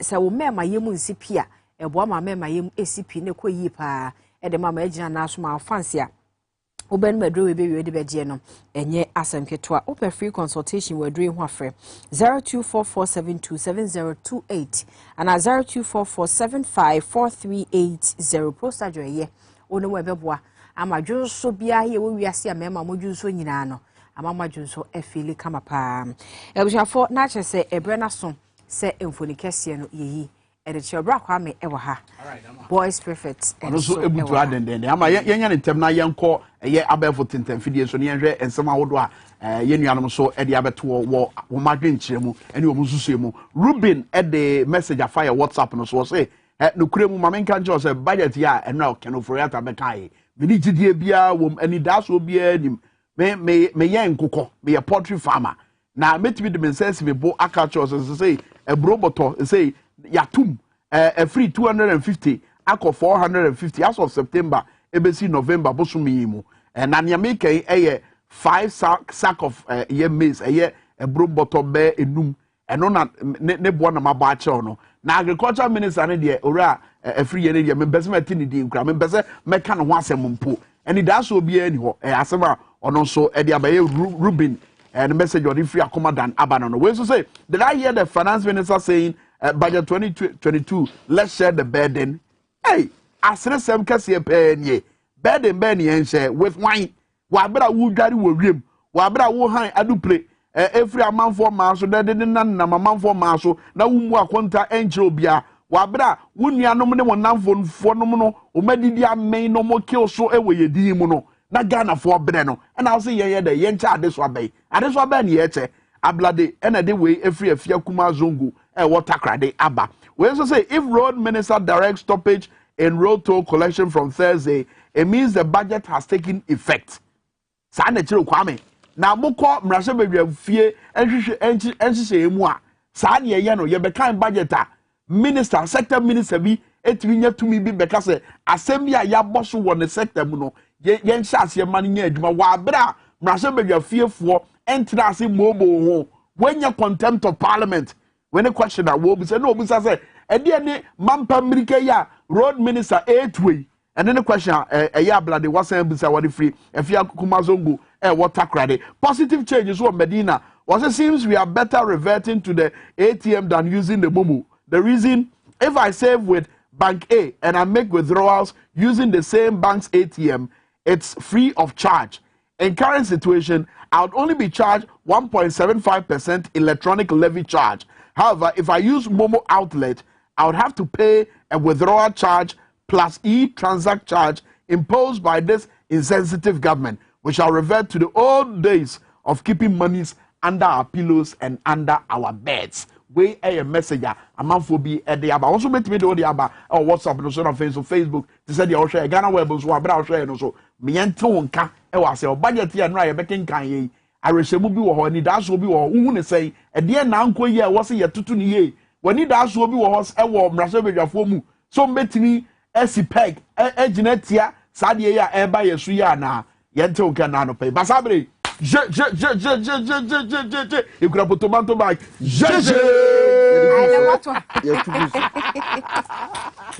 Pressure. I'm not to me die. Me die or him fat. Now me so die a body. So die 1.75. 1.75. Me put them. Me so die no me nyesika. Na. Obi send me man. No, Obi send. I say no. Sika me dey gumi pass. Me so die na. Send your man at me pa. Yeah. And then brefia. What's the first na ye tie krase no. Ade sabati. Sumedro crazy. Sumedro. Eti anu asa me dawa na dwono. Asa me ti so bi pai 1.75. 1.75. Na say medite say die. Charlie. Say the amount for enough for more. But question now ya hafo no ba ku bisa ye. Efa eye nia roads and highways minister aye no. Ni nyina was statement enra wo issue ye menkenkan kakra bi enche ahefo no mu said ye normal esiti enra wa bra budget me kenkan wi anche bia don hwe ba bi no asem yensam ho no na roads and highways minister a year statement by press release cessation of road and bridge toll collection nationwide. That's to say a twetwa no hwe no bi anche. Your chair say following the presentation of the 2022 budget by the Honorable Minister of Finance on behalf of His Excellency the President of the Republic of Ghana on Wednesday, November 17, 2021, the Ministry of Roads and Highways hereby directs the cessation of the collection of road and bridge tolls of all locations nationwide. This directive takes effect from 12 a.m. on Thursday, November 18th, 2021. And I will say the Motor Traffic and Transport Department of the Ghana Police Service will be on hand to provide security of the toll location from the effective date, 12 a.m. 12 a.m. Motorists are kindly advised to approach the locations with caution and observe all safety measures and will be put in place. The motoring public will be advised of further measures in due course. Now, the instruction krate yase the signature yase kufuadu you kukuru yibi ye kwesi anwakwata MP Honorable Minister for Roads and Highways inside the secretary na wakase ne signature chena na kufuadu na ye nuano no okay afin makan no munye nuafo anti adnase nuano omunye nuafo ameni nua doctors ye signature nyepe ne dia enwonwona me dia simple ebia wona wansua ne dia enwonwona ye no wo dia simple no ebia na obi atumi asan binti ende ese obi ohwa na enefe kwame ensamre dose na se ne wasi aka no na no pay ensama ye TVD free monte so ne se nei ya de se aban ahyase se message na statement na wakan no tobut no ya hyase tutu ni nyina mu asisi a oduru ho a ene ba no pen so ma foko races ho ma report be o ho a yatwi obi atua me age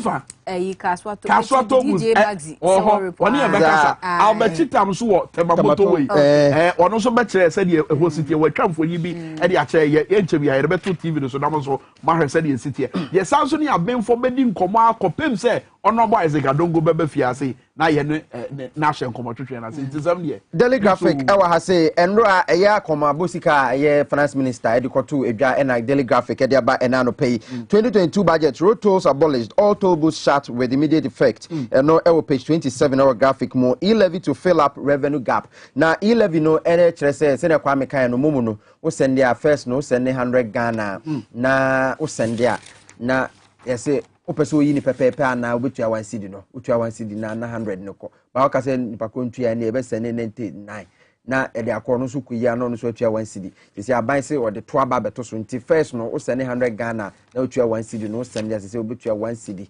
70 pesos so but said the na 75 pesos 1000 cedis ye ya dey 17 cedis 50 pesos 50 pesos wow I don't want to calculate when to calculate you na 10 cedis can na 10 cedis it is say we betua 17 cedis 70 pesos it is Yehowa it no say o send 10,000 and also say 170 Ghana cedis. Tienye no sa. Sa na ekono. Nti wo de 0 175 cedis. Ombiti mi say me nanam ho. Ono ya na 5 no me nya ya ko wonte ma me. Eti eno wan seme wa ha finance minister eno ne mfonyine da ha yetwa to butu nso ehon mfonyini aye no so ewo graphic mo na ohwa ase wa budget unresponsive to pressing needs we a minority and wa wonom so kasaye and a yellow fever kills 25 and also e was rementive mando na 499 law students grateful to president and attorney general now kwame PSC Mr. so obodua mo ne poma ye kwa ahoma no so na te say me kan ni abenfo no mo ba ye no ma atwetwe nkomotew na fa yare said omo so esi hu no ma ni nyina ye budget 2022 ya ho asem ora Kenneth Kwame na Thompson a chartered accountant and a so on a CEO of Delex Finance Limited, a non-banking and financial institution. You know, the church come for 2 budget. No, ora Ken Thompson, you watching what about to Zanza do the issue. Oh, okay. Yamana do me who you me pass on so where. Oh, me who you be and not the brofu dia ya TB or assume. Na brofu no ne man so ya kika si ani no nyina kire se yakọ ma bosika enwa asema na ye de beto ye ni mo mraso bedwafie wuti ani nyina awie ye no eba enwuma Ghana fo hwe animu se ebeba eba kwan a ye befa so aboabo asika no na ye de abobra wo man mu a ye nam kwan pa so ana. Okay, I don't know. Make the chimu. No, so what? Yaminsi aka no. Now what we because here so we are to be. That's right. Okay, so there are certain things government don't acknowledge it. Say, at the problem, the first solution is say we need to say, hey, we need a problem. A bank say is broke, and we say they can. It's here. We say a couple. Now it's here. Mama abano. Say you sell you say 100 cedis. The 200 cedis no. That's one. Number one. Number two. A bank I can say. What you say? A lot of young people need money. Yeah. The government has acknowledged that. A bank like I say. Ono abano. Oh to me. You can't create any more jobs. That's right. And then also, no, like I said, me abine. Me to me, I can't give jobs to people. A lot of countries they've got there a long time ago. Now, then you have to say, almost say, the command be here, and young people never here, and the only way they're going to do it is through entrepreneurship. That's right. So I know they're in other. I feel the next step is to say, okay, it's a buying. So say, the Yeniska no, and you said, you are not what to come say. It's here work as a car. Movie it will be the topic to be here. Not loans echo geno. Loans echo geno. Loans echo the yeah. You no car. And no a pro sika yeah amount on my to me and as taxes. That's right. Yeah, can or say a couple percent. Number two, say per se law requiring or per se yeah, the be a per se piano or say a couple percent. Yeah. We talk about youth unemployment. I can watch them almost okay. So young people in their program at the which means their age one. Like I said, it's in the public sector. It's only on market. But the most important thing is that you young people, you have to take charge. Also, you have to engage in the politics. Also, and just say, what could you know frontline. But I just said, also, ultimately, they will be nothing. Ultimately, do Kasa, like I said, Okasam, yeah. And this can also mean to say, and this can also mean to say, one, yes, politicians also on your and so all of us have to engage. It is very important. We must all engage, no matter which party is in power, no matter who how you view politics. Yeah, life in politics. To get some what you want, you must be able to influence. But in as much as Kasafa, the need for a young mebunu so be engage, kasa, omutiri say be you omo triboneno, and I say triboneno. Jami person me hunu say a quina aban se wo fa so ama nyuma ba no. Any baby a wodi nani a kire say eno no be gina so dia mema eye besia ne ho nkro no ba no. Eno na be boa na. Well, it's aban academy. It's okay. I mean, as we develop, okay, 100 cities. 100 cities, no, the dependent on Coco. Yeah. Also, you never catch a baby about who the mom cocoa and wine. Now, 100 cities in Boa. I don't know. Oracle Tomsey, 100 cities in Bono. Sikano. And it's a bank, I say, that's Sikano. We just come with the or Copabusa. So we move past that.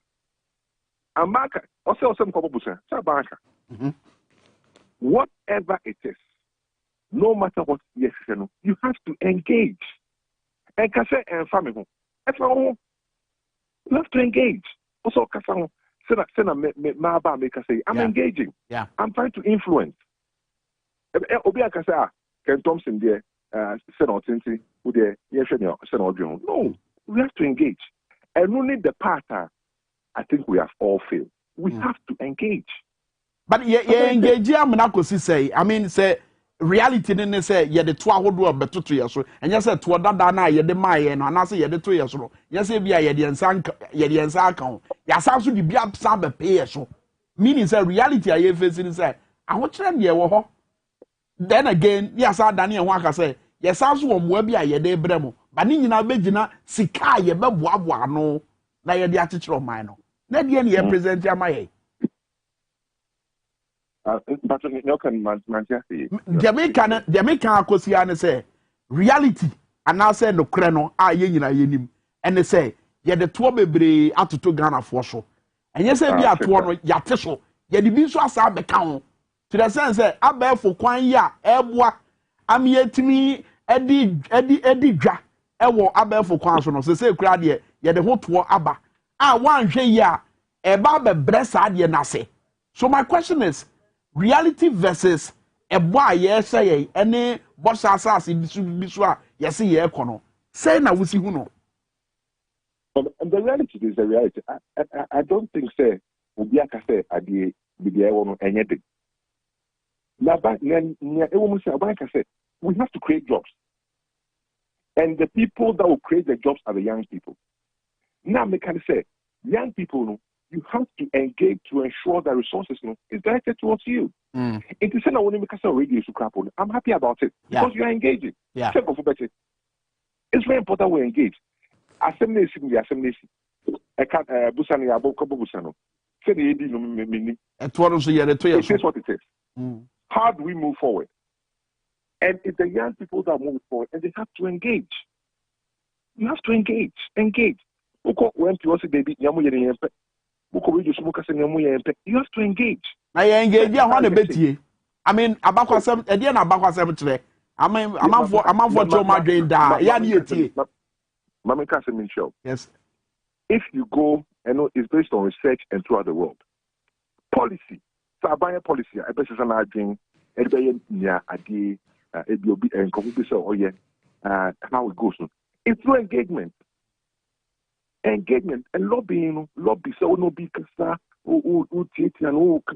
it's a huge industry. So my if you say, oh, I buy and pay us. This is also an agenda. But you have to engage. Find a bit more. When you get in part with also get more. You see, when you get tired of saying something, that's when people begin to listen. And that's based on research. But I can not be anti. When you get tired of saying something, that's when people begin to listen. Okay. I can't be saying. Material can answer, but what make you point, you know? Yeah. So I will say baby I can want them. Baby I can want them. And then I say move for me. Young people listen to you. They can want them. They can want them. But can want them. Become meetings. You have to engage. Very well. Oracle Thompson. Very well. And based on research, research. What's the whole? No free said you have to engage. You have to engage. Okay. O message near loud and clear. You don't say any obra when your mind now no pay ewo to Zanza Jumedi so Tvxyz. You don't have to pass it when you have my Ora Kenneth Kwame Thompson and I was your forward training Ghana. We're chartered accountant and I so on a CEO Emma Delex Finance Limited. Was say assembly there are too many more. Young Coswa Bobo who compare say you was so fan obenya day. Eti eno ana sa ensema aba graphic man na no pa ye de esumeti for ya ka ho asema wie no na budget no e ho nsema aba betodwa no ena edom kuma wo no ewo mra hye bebefie ekire mu se budget no ya de Ghana for ya hawa ewo ye so no budget na anhye dan ka ho asem na nemum aban ade a wo no pe no ena wo de ebe sinsen ye komu ntosha eno a yewra kanofori atakasa wie no minority e press conference yewra Kesela to Forsen ena wo no me address ya wo kire mo say ye review budget no na public resources e bi wo hwa ye waste no na Akufo Addo akwantu ne ho nsensem nyina ne nyina pii mu nya graphic a wo say ye review budget no wo say review budget said dom kuma omo numbers no wo soro e wo mra se bedwafie e ya de omo beye wo mo betumi aye se budget no se ye ba beje atuma ye wo mrahye bedwafie dom dodo bi that's right I say nya no kwa se half pe e se bi so free minority side back count is mo de no me be kan wa ma na efu na ma untumi approve and that is why anti ana no ye ko keta no woni keta MP ni di nkomo no ka se keta si defense projects no sa aban antumi amfasi ka be ameto wo akoma bosika no ma wono mo enje budget ni ntum nti eno so wonsame wo hwa ebobo ba eno na ya papa ye nkran regional minister Henry Courtin so e kire mo se ya read budget no ho nsensem na ya se MMDAs no wono mo tap into digitalization agenda na aban ka ho asem no na wono mo edegege to wo kai se no Kenofori Ataka se wo mo be create platform bi dia ma MMDCs na se MMDAs no na wono ma tuma fa so e age property rate ni ade into digitalization ho nsem kakran so ewo ho na small arms for so any aban any ahemfo so akoye meeting say atuo adoso otimamufo botom dodo enti eno so wo ho a esa aban so etumi hwenti director of interior ministry woni ahemfo mo ahyase ni interior minister wo mo ye na 499 law students so no eno a wo mo na GLC ye meeting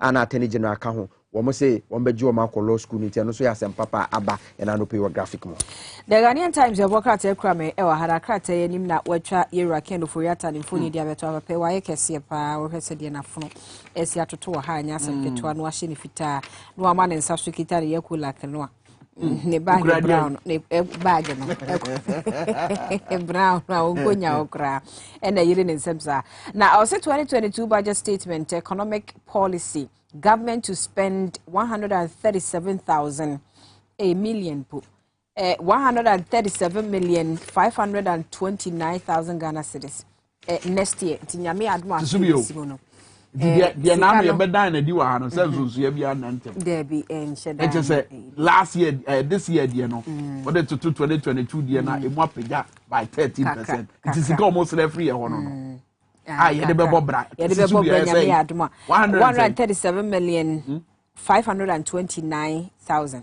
of fire Ghana cedis and you see the next year into one sem wahainra papa na de ho sem koto edwa budget does not respond to hardships of okay minority funds sem say yakum dadanti ye nsheda enkom ebiem na afi one more highlights of ni ACC ye na no so e wo krata ya emuna me highlights ni bi osi road to ende ye twem say the wedi kan national housing fund to be established and also the man say 2 minutes ye twem Roads and Highways Minister. Roads and Highways Minister. So ye MP or Parliament. Where ye Mrashe Bedini, where ye Minister. When you Mrashe Bedini, and she say, "Eti ye the buy ye." Because what kind so say one say with immediate effect or China year too because 2022 budget. What's the finance minister and with immediate effect? But road minister said with immediate effect. But you know, say even before budget, no, road minister bet me. I use the powers. That's right. You just told you. That's right. And Sakra and I say it will not to me no because I kwano woni ministry. It will bet to me use on no executive power. No was what ya nzana ya kan budget. Some budget no am for ya bo am for yem ni ade nti ni sa no pay. Ya dia sha budget ni mu awie ni na nka so na wa be kan na ye. Eno na akọ kike gomo we ya ba. Ya hwe se ni ma hye bedwafie be fa no but we no e betuma strategy a ye so anope ya to boot edem free am for ko no be enkomo am for bedi. Nti e bia eno so strategy ni bia. Ye di yi am for adwen free so 17.5 no. Sa what to try the anymore? 1.75. And probably had radio station, TV station, and pay. It's beyond the oh, talk with your beam. Naibia Musam Crawford, so you are bomb because of boy, on daily bread, and a bush. I bet you, I didn't see by a eti eno so akwa ese bebre eti eno so eno abete wotema woni o makasa enti kwa me nim se kwa me ebe ye hu adwuma bra kwa me na you start entrepreneurship to begin you start no we say sika no ye de bebo mabunu no besia amo ma so munwuma ase no sika no be free to na ye gigi a ye ba bebo abo momoto no electronic eto no eno na eba be bi enwuma ma simple ho na sika no be na peden me say ho na sika no be free abo ye say bi sika bi wo ho ba bi o eni ba bia afa ni e 1.75 no afa ni e ba bebo abo 1.75 say ye jamu mo ye nso e ye ko ye jaya na say o ma komadi mabunu enti monye momo no na ba nye skam nie eduma yenya patriotic share the burden say you share burden so does it mean say abanya dia to mu say ye sika sem nye na say abanya o ka budget no yes o say last year say na economy na say money hum ni so bank kan kan sa and your friend say covid ebebo mu na ebo no ya twe akoyechi na aban Nana Akufo-Addo aka kire wono kenoforiata ni ministers ni nyina say 1 public purse protection 2 yenye adwuma se na be betre taxes num na obi atu ankaka akra na ede yenye scar revenue mobilization 3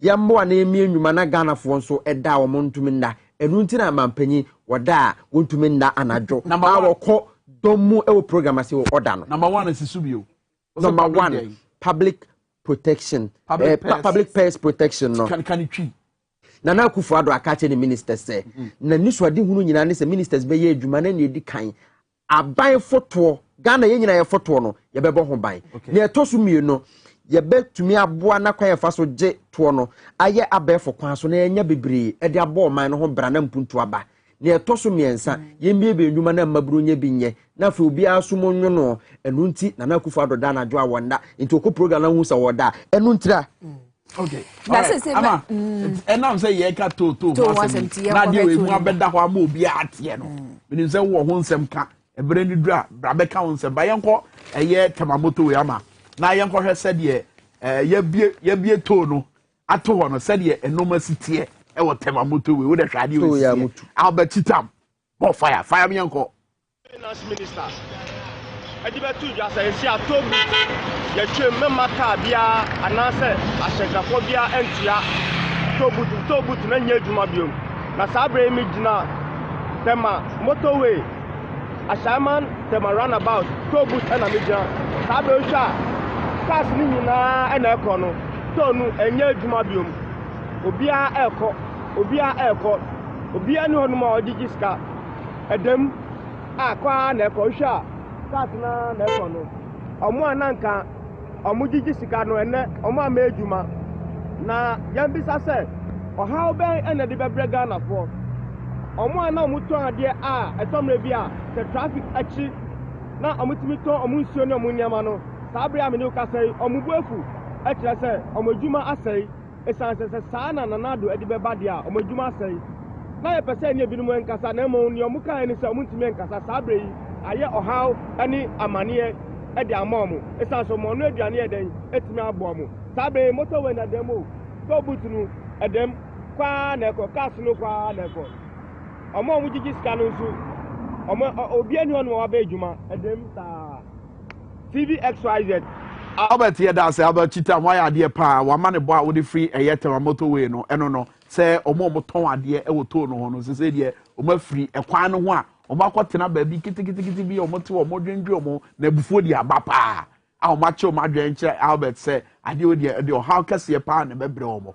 Now, o more year, Juma, toll booth, no, to say the Albert the kind, or when you hot, or wanted to hot. And I put who for you say, I pose for to say, yeah, roads and highways minister, say, you know, or Marco Generation Quano one, or Moshe Sabia because of 101. But young free tema, na young call a year Casua Mebois.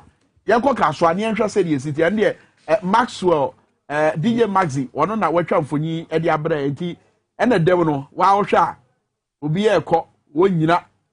Tobus in this one, Danky Tickets was only Tobusa, Danky Tickets one. Eya na man for tighten ejiji sika if you a man for wa bro bu twa sabia yi emu it is say there enam say o hye na ba na say directive na ba say say there ye duru ayi mi entwa to no say there car no duru ha we ye your friend say kaswa to bu to duru awam and o mo kono abobo ya na abesere kono obi saloon car na ekono we I say PSA there no and na twema ekon ekwa no wuti say edam ese muada apostle for the omuni ho na video ya ye ba post station free house e ko na kwa nwasa it we the apostle for so nwasa nti say ukọ wafuo mu na o mre uduru ho a na watwem nti amafo bebre na asama wo mo kan say traffic no ebebo ama traffic ne so ate nti yenhwe na wotwe yenhwe enwumre kopem ochira na enwe say traffic situation be koso ayete say na yete na because aban kasa no omo ka say traffic no e na travel time no so wosoro pa nti minister ne kan nti yebehwe say tobutu na ama traffic aba ene ekopem ochina yebehu nti say na ho so nsem esi na udu kaso tobutu no so ya na amafo motonton eye plantain chips ene ebi mo posna mama to bi wo hoda posna o mu nyina ho fame amanfo free yi na beton apam o era beton ha amanfo free apam eba kasoa de bia beton ade o beton posna ebi so beton fish monko ene ade ene eti we kroni mu ankasa ni eti utwem na wo ko wani ma ha e hemfa aha ye tuba it's opposite tuba junction ene mala baby so ya na ho tutu kakra etu se opposite obi ene o ye opposite tuba ene no se oboko tuba junction mala bdo no de se die via to so sa de se die via se die ya wo free wo betu asere sabre dabi o na se o kamala bdo no na satam no obo de to na kototo so di o kamala bdo no no sere Ghana for se mo ye go etienie tuba junction tuba ni baba kwa me yi die pese bi say nti ye dwene ho se ye nua no mo asebe wo mo te edan ni mo ye dwene ho ministry no wo mo dwene ho magara fo ani aja wo se ye dwene ho mo asebe wo mo etna tobuti because me kai se bo she bi ba se ye be ma wo mo asebe wo mo di dem sa kwanya no ama wo mo atna various tobuti ni mo jiska because wo no mo ntumi nye adwuma dindin bia ne ade ye yi tobuti na free ho no ya dwene wo mo ho se he fa ne be sa afo no so ye do makwa sha mo makwa ye adwuma wa bra ye kwa ye nim no ye behwe baabi a ye de o befa enti ye ntwen kakra nsa ye ni kan a nwene nhihye no ho se so much progressive na se ah yo fa ko free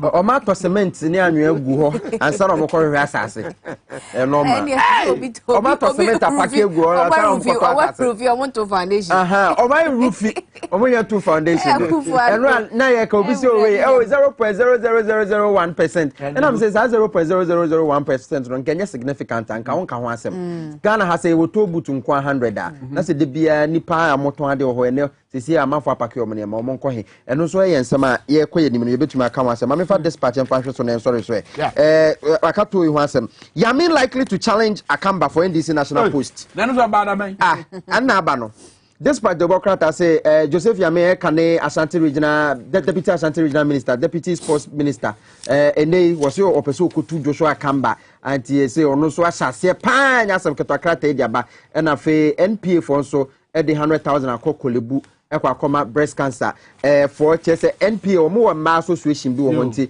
Nura na Mustafa Hamid de koye e na wo this kana ko nti se utua next adoye ya dia to fuel na se taxes no soro a e ya men complain because om di bi koye adoye adoye ya dia hia ye boy ensem mo ba omunya Ghana for dodo na adoye nso e ko sabre ya tutu fa hu bo mu mpre dodo na mpre be se edunso adroma fo result e de omo kan omo se enne omo be ye nhyiamu na chi no e ne ebehu abrofo be se ni no de ye Jack na killer enti mo ya adoye no na kasie mu no e Ghana fo nyina omo bre de nyina e bre mo se na sa brofo ka se ane yo ya po ma yo ko ene na lawyer Kotampao and was in Central for Munimasuma and Monty Chronicle the Democrat and Opedia Diaba. You don't know anything about human rights. So most sorry, I'm no papa.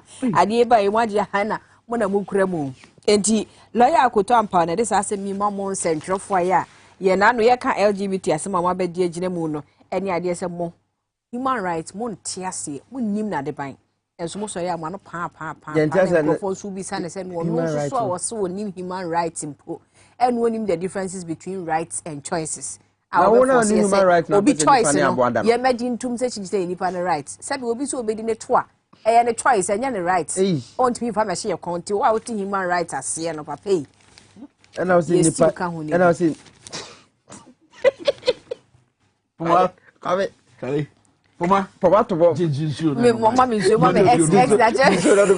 Hey, Poma to vote for body theater. I don't know. Kwabe, na yeah sorry sweet there. Me dofu bi the birthday. Nana Diamond. Me dofu bi odi the birthday. Nana ya Diamond. Odun kofen. And then the birthday. Oh, Tvxyz. Me catch now. Oh, Toto Sasa na ya odia. Oh, Toto Sasa pa. Eti ene Nana Diamond. Baby will be my happy birthday. Nana ya Diamond. Can you Nana Diamond? Or to do go off na Diamond can di honana. Ebia. Adu kwa kwase good day too. Good day too. On the reverse, ya chiamu nyina. November bonds there. Your rockesa. The entire worker son said, Mammy, can't jam my son aba. A Juada a PSC birthday. A Juada and a PSC. Wouldn't fear bear a June and watch it. It's well, most boys prefer. Old men prefer. Where Guy said was you. It's 58 years. You are already 58. Time now, so for my time now, so. And it's happy birthday in advance. PSA, we will be also my.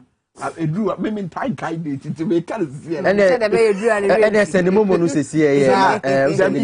But I saw your party. Wouldn't not bear drive birthday be a Monday. And they will be Monday cram me for you more baby. And no one can say, oh, Major, my north or beyond postpone. Anyway, you're quite it's back on me anymore. Masika budget yan, you're for some for the 2J and or cake and Yamahodona. Brack, I mean, so what the brush queer human me and queer a hot dear noir. Makenkan hoba ma hye dem hunu bibia de wo ho enti ye ne anim before year back here ene ho nsem mo etiase betena sisi ani edi nkomo ahwe budget ne fa ye kan e fa ye nua ne ye kua adwuma e ho sa kwanye wo ho e de ma ye kɔ ye nim kua adwuma fa mu ene ne ye betumi dia ye nso aboa ama ye nua ne ye ene ye kua adwuma nsem soso ne matumi akɔ ye dia ma nti etwe ho sime ya ba ye ba ye bedi sa enkomo no e wo tonton sansa adwumadi so ye ba sisia.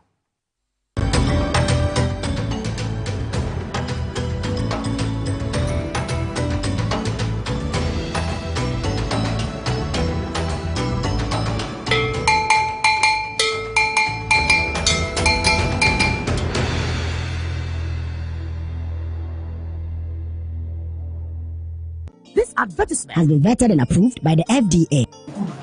Good papa. Ganabam, if your what apostle, your waist, all your body, you make bazaar. Thank you so much. Me ba cho mami Ganabam ni. Kese ni li no ke to anan yansa.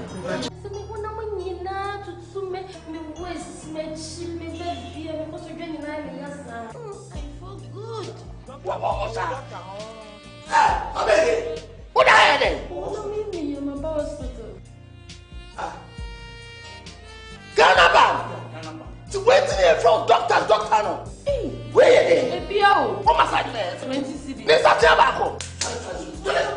Naba, Yanto Amatua, and first at Tabaconte, after Chubi, 20 cities. Nemo, 70 Ghana, come, sound two, so also, if you make a Ghana, you can.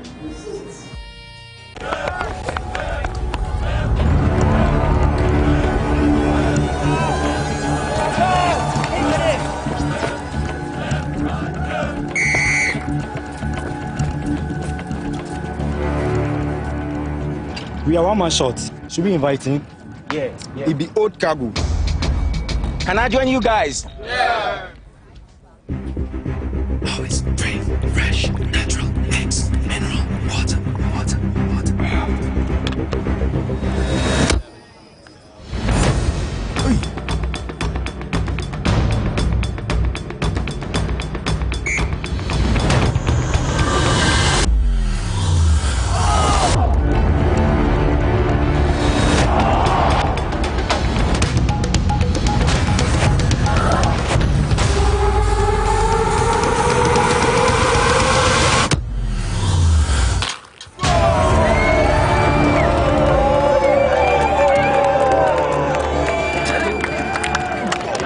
Still got it. Always keep hydrated naturally. That's my secret.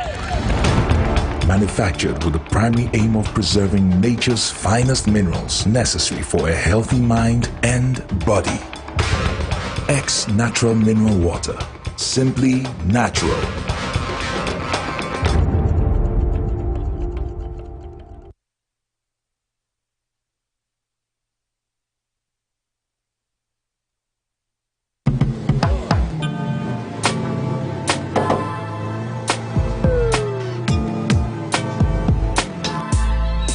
Welcome to AutoCheck Vehicle Diagnostic and Licensing Center.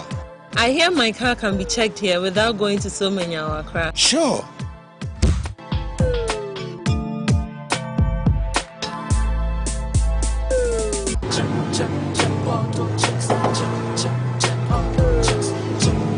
Emission, check. Alignment, check. Brakes, check. Visit AutoChecks at Koforodia Aquadum Road for the roadworthiness of your vehicle, from saloon cars to heavy-duty industrial vehicles. Madam, your car is now ready for the road. Thank you so much. AutoChecks, check. AutoChecks, your safety, our priority. Check, AutoChecks.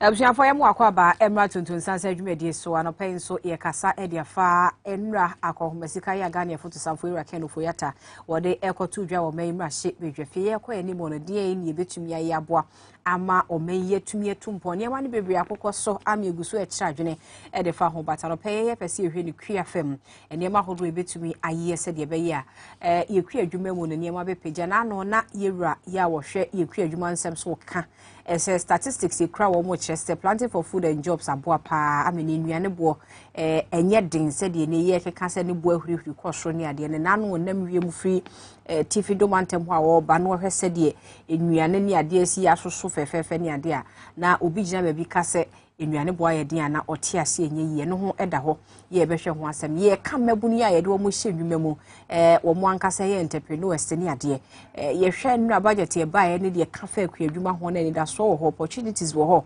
ese ye betumi ede ani ahwe sa ntokure ni mu ya cheche bebre na no ye tutu ye ho foa bi akwan ye befa so a ye betumi venture into agribusiness ne ade no ye one leg but ye hwekua no in general so a opportunities wo ho se betumi tap into it ye kwa in 2022 de call ye nim ya ye betumi aboa ama ya setena mi ye ho nsem etimi etumpon wana na nim se bakua ene ho nkomodi a pani ba ko a nansan wate ase na oma ye sancheche eye era enyo lochu papa bakua pa wote ase ene se de ye nyene simfa wote ase pa na ene ye se mmabunu ye didi ye mumo esoto nkakrakra ye de ama wo musika mom de akohye nwumemu yi ekuawe no eye ho afuto wo ho se yɛmfi ani hwɛ saa to animu na ɛmmoa me ntumi nkɔ animu anaa ɔyɛ development expert ɔsan so yɛ agriculturist anɔpɛ yɛne no ɛna ɛbɛkasa yɛwɛ lutu anɔpɛ mu akɔ aba megye de sɛ biribi abɔkɔ ɛdi kan koraa wɔ impression wɔ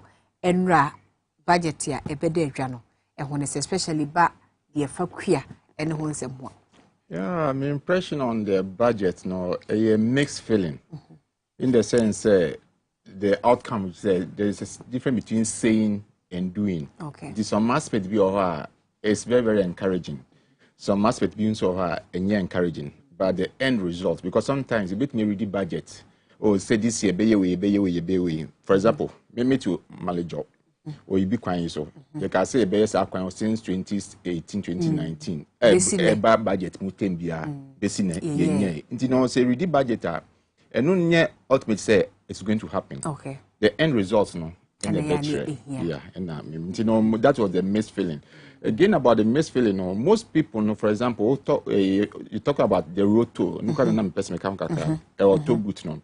Yeah, free honum no is very good because sometimes traffic all kinds, is too much. But yeah, they are share your friend simple mumu no and ne hamikakra. For example, in terms of the petroleum levies, no, sanitation biwom. Sanitation, no, there's is relevant to petroleum taxation. Thank you. In sanitation mum free ho. Then the road toll mum ko chef full more. Let you say a full and the nanti roll kind so. And na ye taxi to. Nanka a moon at the home. That's a ma mumuno and one hano. And number two, mumon no oba as low as 100 Ghana or be or what. No watch in a pa o be woman 200 Ghana crop. I just say a difference. So, intino. We Juma as a teacher or as a banker and as a civil servant. You tell Kako bank account.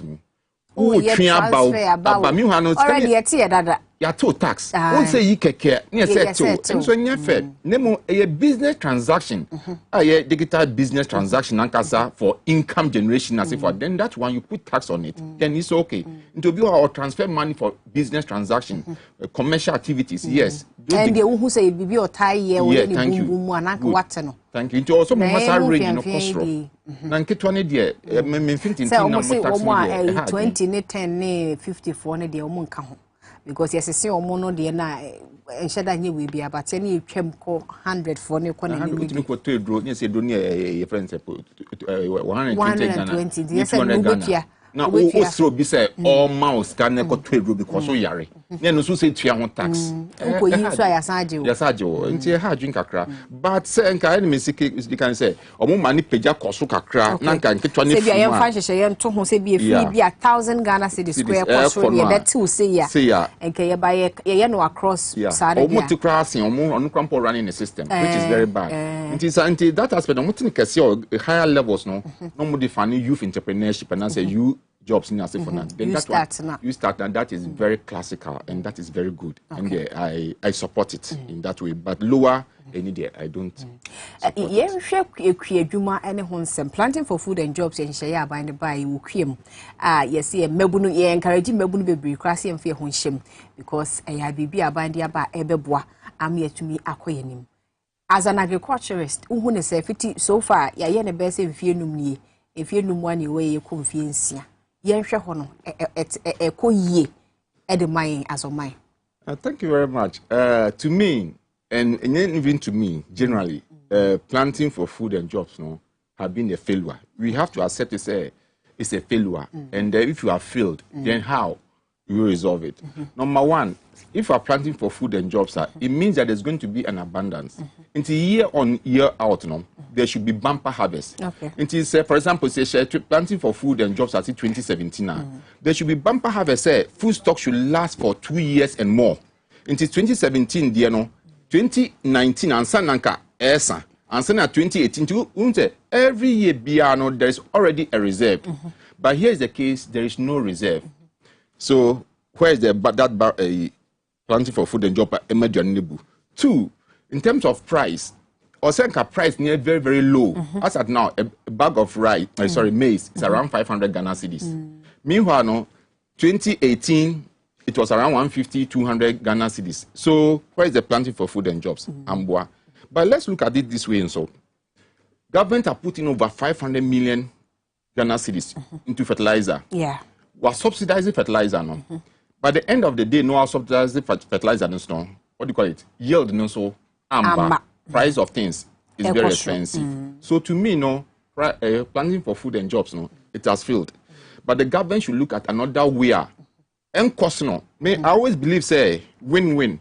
Whatever you put in shouldn't be a loss. For example, would you bro baako koshe fema na efifina kaso ucha unye bro seed baako pain free so it's over 100 now benya the same way ukofa tomato seed baako shefem na enyinia ukotia unkoti only tomatoes one fruit pain free duane so ubenya ni bebre. So whatever money you are putting into agriculture should yield more, but not the reverse. To show the money being pumped into the planning for food and jobs now, it's not yielding. We are rather losing. So we have to look at it, how we can make it fruitful. What are we not doing right into Emma into me cause the waseko? No crane I can't as of mine and I say ministry no is not doing the things that was all years said the bear. The area any musenka at least ye be when ye benya faso be free so na Ghana for come higher because ye this search intervention abanonke enu be free. Yeah, thank you. Ministry na program no submission ye. To me no nanka planting for food and jobs no. They should rather revisit it. Maybe change the name and make it maybe a cooperative farming system, which I always yearn for. Some countries have done it and they have not done it big. Let me give you one example. Mitihe, as individual, Missimi Kopasa say, Makope 5 acres of land. 5 acres of land, no, Makope fertilizer. Me do 5 acres of land, no. On average, if I see 10 bags of maize per acre, into 5 acres now 50 bags. 50 bags, no. Me talk about could be having 300 Ghana cedis. It's around 15,000. 15,000, no. 1/3 of that money is for labor and resources. Yeah. So I'm left with about 10,000, which is a net for the 5 acre land. Niana museum labor, ahonding, and moi. But the government do go into cooperative system no. When say we acquire best 2,000 acres of land. We creative farmer service center, tractor or seeds or fertilizers or bibia or not at a subsidized rate, at that same commercial rate, but this cooperative system, you can get access to all those things. Me, I made off 5 acres of land per annum. I can be able to cultivate 50 acres. Until I cultivate 50 acres, it means that I'm not going to use manpower. I'm going to use machinery. Until everything will be much easier for me. At the end of the day, let me have 500 bags of maize. Instead of 50 bags of maize. 500 bags of maize. Since I met on 300 Ghana cedis, met on 150 Ghana cedis. Into Bon say, I'm a food price above them.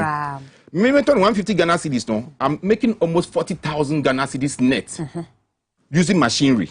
Making 40,000 Ghana cedis net as individual for 50 acres. Vis-a-vis 5 acres, making 10,000 Ghana cedis. And meanwhile, so government is subsidizing here. That place, government is not subsidizing. It's a cooperative system. They make an say, government should go for land banks, large scale, and then recruit the youth. No more from a cooperative system. Now, I'm going to large scale commercial farming. By so doing this, a poultry feed in Swakofem, because a poultry farmer got to a Bruno 300, 500 Ghana cedis a bag. But because of the cooperative system, or to a Bruno 150 a bagger, a man say poultry product, very cheap. I have the importation competition, so a better farm. Yes. Because cost of input, anybody determine final price. Into Koto bro. 150 Ghana cedis a bag. It means a cost of ton better 100 Ghana cedis. No, we bet not on best 50 Ghana cedis and 30 Ghana cedis. So, we bring an fast. Wow. And yes, you will point out.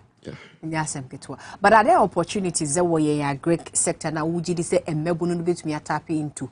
Now, if there is a saying, there is a lot of opportunities, but the problem is one, the youth don't have the capital. Two, capital no here. Yes. Two, they don't have the technical know-how. 3, land tenure system, which is one of the biggest problems. I'm one typical example. Some time ago, I want to go into a large-scale garden X farming.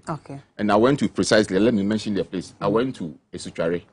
And then took 10-acre land to do this thing. the family people, they frustrated me to the extent that I have to leave their crops, everything on the land and go. Now, uncle. They have stolen their irrigation machines in Asifo. So you see that the land is there, the river is there. But thank you. Yeah, but the government no just as 500 acres, 1,000 acres. We're divided into lot.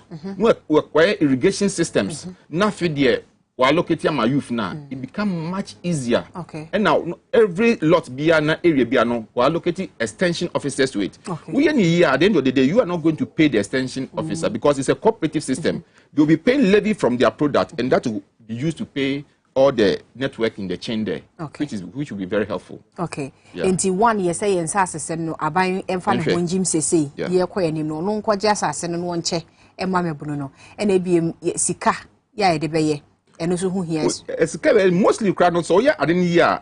You may not end up because it's okay. So the youth, no say youth entrepreneurship. Sikano, I promise you, do na beshe. It cannot be accounted for. Okay. Intino all the formal cooperative system. One man assassin. One fix irrigation systems. Yeah. One man equipment, tractor and equipment. Sees everything. Into another more or less no mini supervision pen oye. Oye now no enya ni sikano. Na video tin hwa establish on one idea on so no na nisika sanskan enshi but what time question in same idea ebeshi not I've talked about crops the same way you make me fast as best 5 acres you see small pens be brave also every youth we are 2 youth together 5 pens your mom preku wouldn't say pen near there you are paying rent to 8 into preku this is a feed bank we have feeder extension officer or the veterinary officer work offer so we say your mouth feed your mouth structure bibia by the end of the day no your company or better you can say cotton now this cannot abitia feed because it is a run system and the security and everything no you cannot go and then sell say now time out pen out we understand a lot of youth no and that will also help say youth now if you wrap places in urban area no they will all go back because our rural area na onyesika sinosi peno than Accra onya bebiti your youth housing scheme or ho and all those kind of things a bed didn't say youth in Bekase or Ashaba city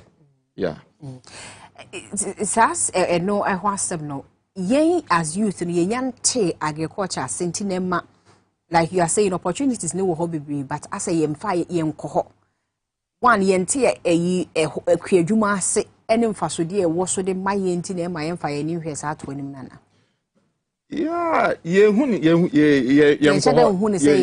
the problem is jama binum se binum adwuma enye number 2 ya ko just e wo school hu ye adwuma prior ese bombebra ubua embu but we ba kuna ubua embu because youth the problem I've seen the youth of the country is obianam ankumina okay and obi share abai as individual intino ama it is totally distorted piphin koso intino if they form association no more association presidents no more strong advocacy for example youth in agriculture no more form a whole national association there are branches in the districts in the metropolitan all over they meet once or twice in a year no more they propose aba because they form a very large number of people no proposal ni no they come and say you hear youth agriculture centers in all districts rabbitry pig green and this is our budget through the district assembly when they are well organized that way it becomes very very easy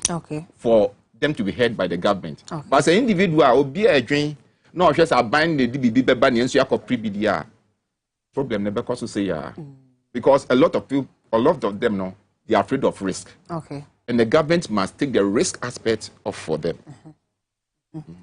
Taking the risk aspect of why they may take first step then they are no. So obedi any one Number 1, youth in informal association. For example, like youth in agriculture, more university, more training colleges, all forms of agriculture, more formal association, strongly. No say when na mope, mo bese mo animal husbandry. Vegetable production, all these kind of things.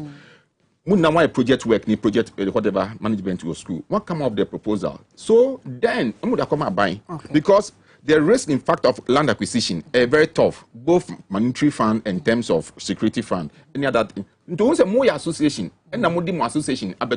For example, a not in as if we any some of labor, any American medical association for many bria.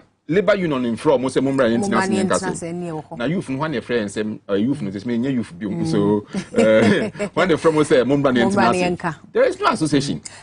And yes, be associations ni bi ho but omo ankasa kra hu omo ho ano nti ade na wo se ye inside bi koka ho because omo ho dada kra nim so omo tintim ne obeti koko farmers omo so eni aban e wo bi ka peasant farmers so eni aban wo bi ka we money aban wo bi ka nti se enhye wo mo nkran so omo so nkote association ni bi. You see, from association, you must look at what makes you bite. Okay. From association now, you don't have any means of biting now. You become powerless. Okay. Powerless. And you know, every association, for more. Excuse me, your president cast some time ago. It was known to us out Tunisia, and you find a TC Abontin, and the government in city up. Even some other countries, you find even a change of government by. I'm not saying they should think about change of government in and say bending down. No, that's what I'm talking about. Okay. But what I want to say is, when you form association, you say, numbers no eson. You have much to say. For example, sir, LTB plus is the same, right? Pentecost for say you're about 3 million church members. Into what MPR obey Ibiano, you bet wait here. Once a MP Bia or Bukran now will be because on Timinkas and Hopo. It is a youth from association. So the youth in the country is about 3 million. Those in agriculture is about 1 million. And this is the attack. I say, what we MP and as a government, so one year way or in district by this timeline. Forget about voter. Obon say no, me ham omu vote into say me kwaye mom. Okay. Yeah. Okay, it is about time.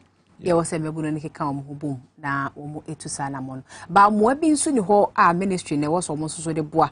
If say me bunu ne kra na ma omu home ne so omu be ya omu nso mfa nwu akwan mu to make the whole ministry attractive and I say create no attractive to emebunu so omo so be venture into it. But come again.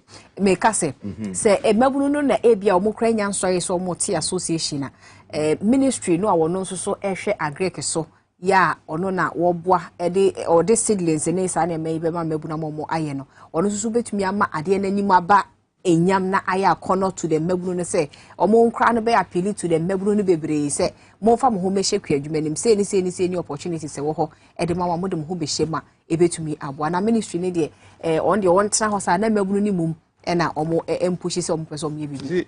The problem no ministry no nurse or obwa manka youth ni side they have to come together. Ministry no so most often no you see they have technical people there.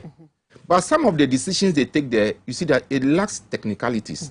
Sometimes you sit back and then you marvel, why this way? Because you know, for example, some time ago, now a minister for agric, no a calculation, say a 1 acre, they are all dry, or the fertilizer 3 bags and a bed.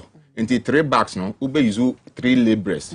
Into more produce 250,000 bags of for example, a fertilizer. Into no times 3, I have 750,000. Okay, 2017, food planting for food and jobs. And there, we're creating 750,000 jobs. Which is, I mean, because a bro, what could bro from 1 acre now can what could bro from crack brusukra for the whole year 10 times pay 10 times for the whole year. Right? Into the papa could crack bro from 10 times for a whole year. Because 10 times, let's say 10 days. Because the nipa miensa omo de 1 day bedua bro 1 acre. Nipa miensa omo de 1 day bedua assassin 1 acre. So how do you say sir nipa miensa they have employed every day throughout the whole year? What their calculation? Meanwhile, there are technocrats at the ministry there. They say no, that calculation technically is wrong. So me I say there's a total disjoint between the political head of the Ministry of Agriculture and the technical desk of the Ministry of Agriculture. And again, there's a total disjoint between the Ministry of Agriculture technical desk and the district or the grassroots youth. Because if there are proper joints in terms of understanding any cooperation, I don't think all these figures. Most of the policies are quite political talk and to whip the interests of the people to a certain direction. At the end of the day, all the money goes down the drain and doesn't yield any results. Yeah. Yeah. And you know, grassroots no, and now some come to youth no.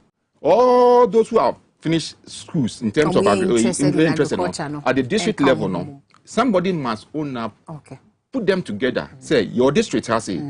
They say yeah, Greek. What is the potentials of the area?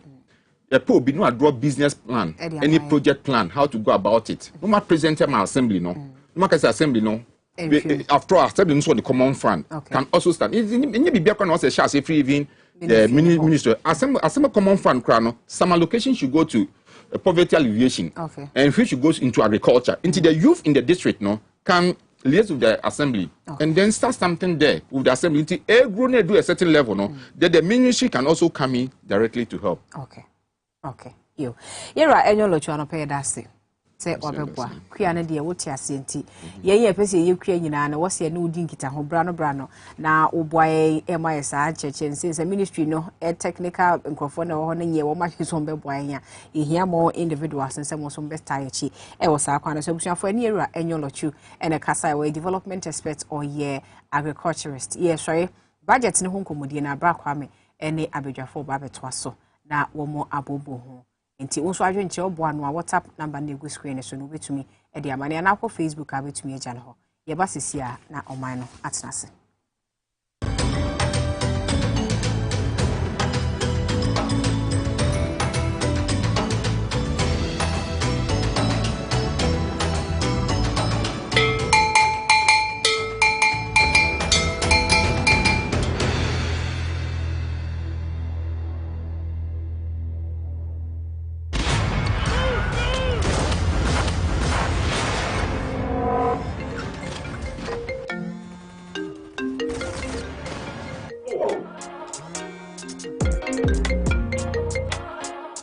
Mary.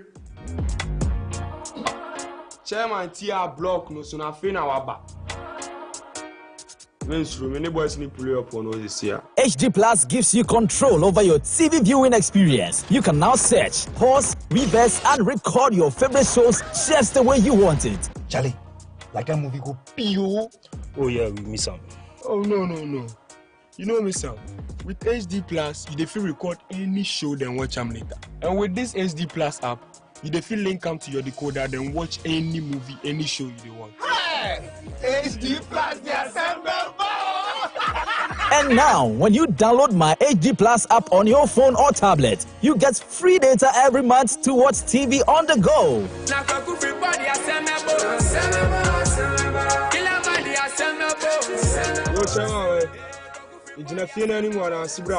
Visit any multi-TV dealer or Electroland outlet to purchase your HD Plus decoder and stay in control of your TV viewing experience. HD Plus, the feely experience. This advertisement has been vetted and approved by the FDA. Hey, good papa. Ganabam, if your your waist or your body you make basa. Thank you so much. Thank you. Me ba cho ma me Ganabam me bi. Kese ni le no ke to anani ansa.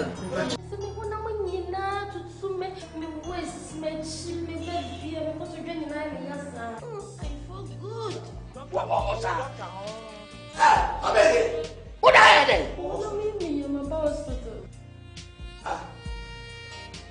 Ganabam! To wait here from doctor no. Where you here? What must I do? 20 cedis. This is Tiabako. Ganabam! Young to Emma to her. I first at Tiabako. I found you be 20 cedis. Hey! You need doctor. Nemo, say Ganabam come. Sound two. So also, if you make a Ganabam, you can resist.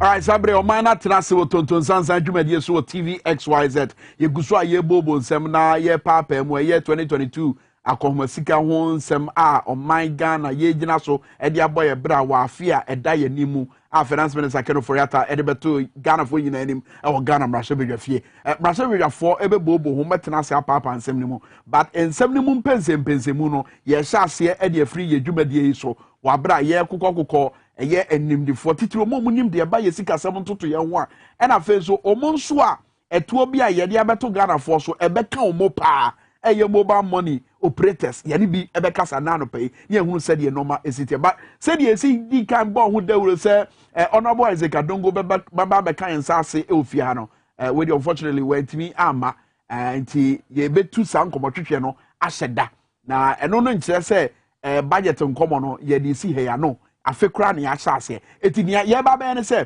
ensem ni bia finance minister Kenoforiata kan no ye baba to ye bo ase akirikire mu ewa kan kasa mu sɛ be ya ye nyina benya ye ho ntiase bi ye wia ye gina nsɛm no so e de di nkomo na afi so ya mama kwanya mama frɛ ansa na dwumadie no aba na wie ye nti bra ne ye gyaso a wantumi amfrɛ no ye be masa akwanya no na wonso wo ye de watumi afrɛ ba mame kɔ eye ye WhatsApp no so ne hwɛ messages ahodo a mumu bi e de aba Abbas Amogobo ewo offense so wo se President Akufo-Addo ene Dr. Mamadou Bawumia ene Oforiata aban no ye be kaya in fact it's a buyer back was say ye be ka mo say omu pa na omu trimodin omu de trimodin and a better oman and a message that what they buy and a face so message we say good morning Ghanaians should embrace themselves for difficult times ahead 1.75% levy and momo tax is insensitive to the plight of the ordinary Ghanaian. Kromo die ayeshepa hashtag Tonton Sansan. Daniel Dakwa and the message we free a betifi kwe ebaye. Eben Ezubutu Kwabenya Welder Junction will say the insensitivity of the MPP government led by the incompetent President Akufo-Addo very much disgusting. A party that promised of removing taxes and ensuring that there's a heightened production. Wahwe eto ahodo omode atoto Ghana for so ene bra omode ba o my Ghana mu ene message odi aba Mustafa so lower manya krobo ono so message odi ba say the overhyped government Nanado ne Bawumia ban no has worsened the plight of many Ghanaians by ballooning the taxes. Yesterday budget was full of taxes and rhetorics. Not just a cohesem kwa won so suye mu no adwuma na aban abopo say wo ba beboa na mabunu no waso masene ama mabie no wo Mustafa owo lowa manyansusu yemu no entimi ma yakohwesem afen so Abdul Basit was Zongo Pania Kumasi say the economic transformation budget landed in parliament yesterday with juicy promises that brings many relief to our businesses. We have free toll and youth will receive economic empowerment. And also watch your Honorable Frema Opare and our Honorable Chief Alhaji Kennedy Mumuni. We a messenger on also Ede Abba. But yankwa mano so to say the midi kanka no oma sa levy no ebe ka mo pa mo mabo mo nsa no pa e yo mo ayeta ko mo ho say ye kwa akoye momu ye ko transfer sika ye kwa akoye sika. Evans PK Otumfo General Secretary Mobile Money Agents Association of Ghana. Evans ye mo ache mo akwa baba o mana tena se Tonton Sansan dwumadie so. Yo me so intake so ema woni ahwefo nyina good Evans Kwame Minkanie na ahwefo nyina etio enra wabra mutie Owura Kenoforiata se wo kasa fa kwan a oman na behia se yade kodie wo coronavirus aba se no ma bebre ye sika sem fapem no enyina ye ntie ho abehia se ye beboabo sika no ne yatimi di akekere oman ni yie no a wo boss so se wo de etuo bi ba ye friend levy electronic transaction levy mobile money dwumadie ya mudie yi no meaning say ye de to eba betoto so 1.75% no mote ye no say na si pem mo asem no maso mu say ya de pa na yo nye de kan nye meka ni se kwanya Ghana aban ni in fact media for ni so ka ho bi money mobile money agent for fa so no nyame ni kwanim ni muni yen edi ni yi me no ka say obi sendo scanner the who person send you this guy to see me sure say about this you opt for bank transaction quickly you just refer the person to mobile money but your mind one and a pay via numere ye ku mobile money agent for ye she acid ego so frosted etina won so tax eyi asemi leti yenya aban and sorry said me the year we say edi aboa media phones who and taking as project to make sure that the business are na at the end of the day for so infrastructure every no. Just say media to me and take a project. You say you be share na ya mobile money agent for us and amount. Tobo me pese me hunu baby a wo bo media for so bo no akronfo mama mo homene so wo mo so ho nsem na wo bo media for so bo say o mo mfa nya hia asem nka ho asem eno na wo pa kire no na mpese okay me kire because media is one of the powerful instruments to push situations that enko yema impanyimfo etima won so woto ho anamo but ye hu bibi sa ase minu ka say aboso ye member ba ko ye boni tu ekun. That's right. Me grandma or ya ni say or ye mobile money agent. Ye boni ku ekun aban insurance ebusia we da wo neti opie ni wo a odi wo neti. Into she adwuma na ye adwuma kese pa na nso ase ye tu je mu etuo yi ba beka hui etuo yi ba beka hui na ekwa akoye sutro mienu ho ewo yes na akoye sutro mienu na ne ha ye nkesi pa wo ho ni se mobile money policy pia ebeba dia no whether it will be implemented or not it's not the mobile money agents so if we are with the budget there was no any consultation with us. Abaya year consultation here say policy here by this is the road that you be playing. There was nothing like that later that happened. The yeti ya ni say there's effective February 2022. Henceforth to be a transaction on mobile money, any amount be above 100 citizens, you be paying a tax of 1.75%. Yeah. It is so which mu tobo Evans tobo so which mu a or how bay ne betumi dia bremo pesa mete won as because meaning say mutua etuo bi ma Ghana Revenue Authority and entisa tax mami book financial commitments are every mobile money agent. Assembly we juma on our so no. Or you tour as high as 300-350 yearly. After so you what the same as the will be your friends then permit renewal operating fee and also another charges between 250 to 300. The same mobile money agent employer or employee or any juma so.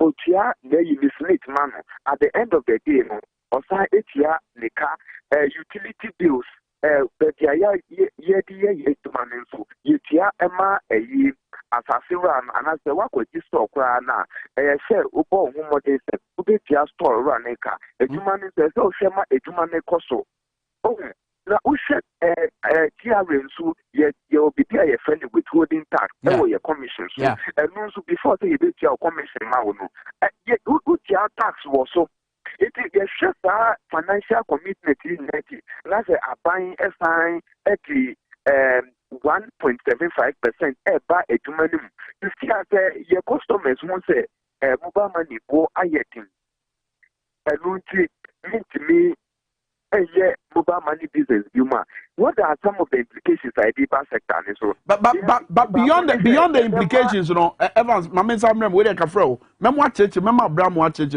Beyond the implications, so because na fuani hwe botaye ntia eto yi ba ene mfasodi a beba ma o my Ghana. For instance, finance minister explain say ekwan a wo ba be fa so ama mabunu no wasoso masene ama o maye adwuma no ba bia sika no dodo na be free sa to ya ye ka ho asemi eho e no mde o nsa be bom ayi sika na free e dia me mabunu no dodo na besia e dia hye o madwuma ase botae na ene mfaso na eho hia mfaso ni de se untimi so pre compare anasa dakro e kan say meji mfaso nyina ene already know there is an existing 1% tax and as charges what mobile money so that's right. You decide you say this new directive is it going to add to the existing 1% now 2.75% and now say we are only going to add 0.75 to the existing 1%. I didn't tell the remove anymore. You said that briefing, you said that engagement via our direct now. A woman said, the tour and a tipping mind. That is very true. And as a concerned citizen, it is very important that we subscribe to any tax that come. But ask yourself, what are some of the implications of the taxation that will be coming on the sector or on the business that you are doing? So the two people that's what will be the outcome? Then we'll have to look at other means of investing our capital. The best answer, it is going to affect the sector. As so companies and big business they will gradually be folding up. The sector will now become unattractive. People will no more be investing. It's the buying tax so or tax so that's then the tax net is also widening.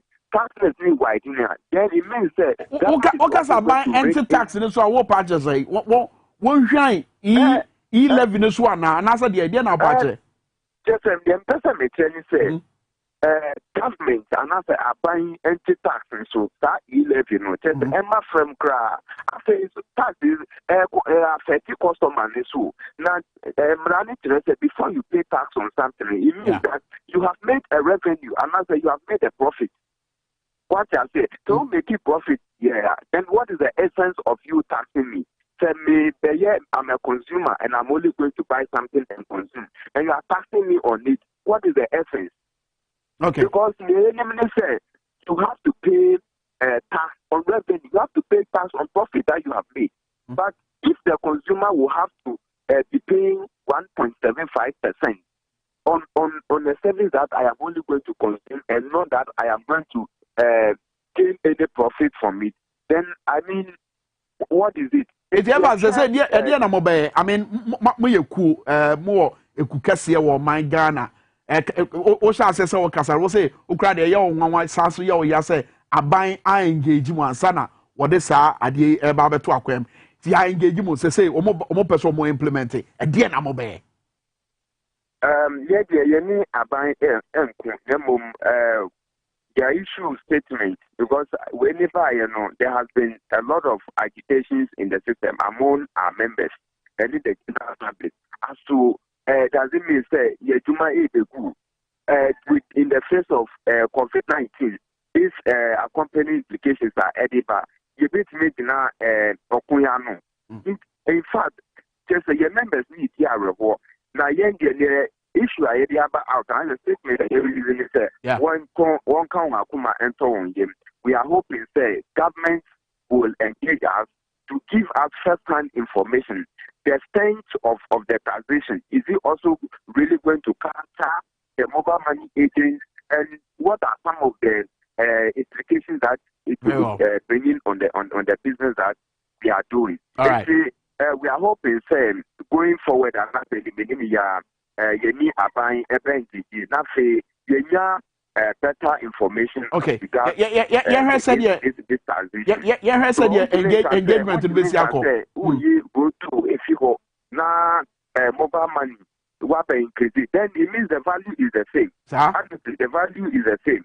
It is just buying my the needed attention. Nafe we all see how best we can bring in policies that will be Evans. The sector will rather move forward. Material can Evans. Yevan community here. Medo ase pa ne obra unyama Evans PK a year or two for and I yenen nutrition common one general secretary Emma a year mobile money vendors association and as mobile money vendors association. Na yehwe to ahodwa a free a bra MPP aban buy no what they ato Ghana for so look mama cha say free o buy no valued added tax VAT will pay mu every ebedru 5%. Na nia eye say affect items be to say national health insurance levy and so get fund levy. Now a VAT flat rate and 3%. So VAT flat rate no which is 3% no. COVID-19 tax COVID-20 and so sanitation tax adodo na about some and say baller tax and so 5% fiscal stabilization levy no na nke wo se expire 2017 ya sanso extend no abeye to fofora ye dia beto yesu ye frɛ no national fiscal stabilization levy 5%. After 2% component of special import levy.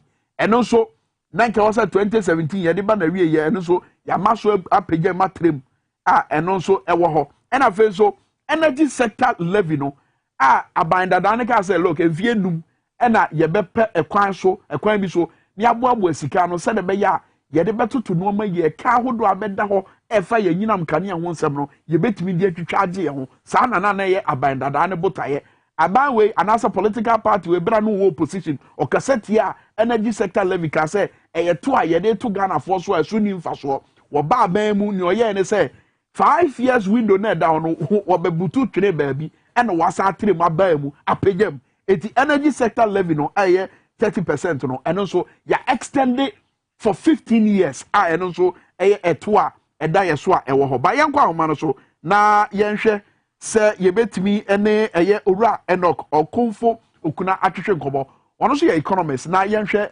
se de yesi eto anamo a ye boabo asika no ene kwan a ebefa so abo oman Ghana owura Enoch Okonfo okuna ye mo achebo akwa ababa omana tenase wo tontonzanza dwumadie so eni ameje so Wakwa economist and a financial analyst. Me bisa simple question. Oman bia hia sika said be obetimi e de abobra. And now wutie 2022 budget. Ekwan aban about to say obefa so e de aboabo sika no. Ebeboa Ghana. Many amedase. Na manfasa akwan so na mentia watie fo no wahwefo nyina so. Emi say wo hwe budget mu a anamo aban ni tu say officer the editor revenue obeka say taxes akodo aban no I introduce was budget mu no ebi so counter productive the entire maker say ebi counter productive. That's right. So we share tax aban no introduce next year 2022 budget mu clearly we say aban no try say obetimi include the informal sector about tax net no. Almost contribute to quota. But I think that the Wusha government nankasani policies are why over the years out ana all one of whom what they say obey deepen financial inclusion. Na enenu what are the taxes to mobile money financial transfers are good also. That's right. Now, I said the purpose now, about 30 man on one casan, or ama purpose were defeating. It said, top it all deep in financial inclusion, a benefit, ubenya woman, enormous. And every economic policy, no, the cost and the benefit. That's right. And the financial inclusion, the nipa be break me, the musica, call banks near the mobile money, no more keep near the. Liquidity about financial marketing. Liquidity about financial marketing ma. Access to credit it may possible because banks need excess funds are lending to the public. Now this public industries near their access funds here me the expanding production. Now a juma sharing here is the case who introduces tax disincentive Ebema amount form for music and kosa platforms what creating it. Yeah. It I think say no problematic.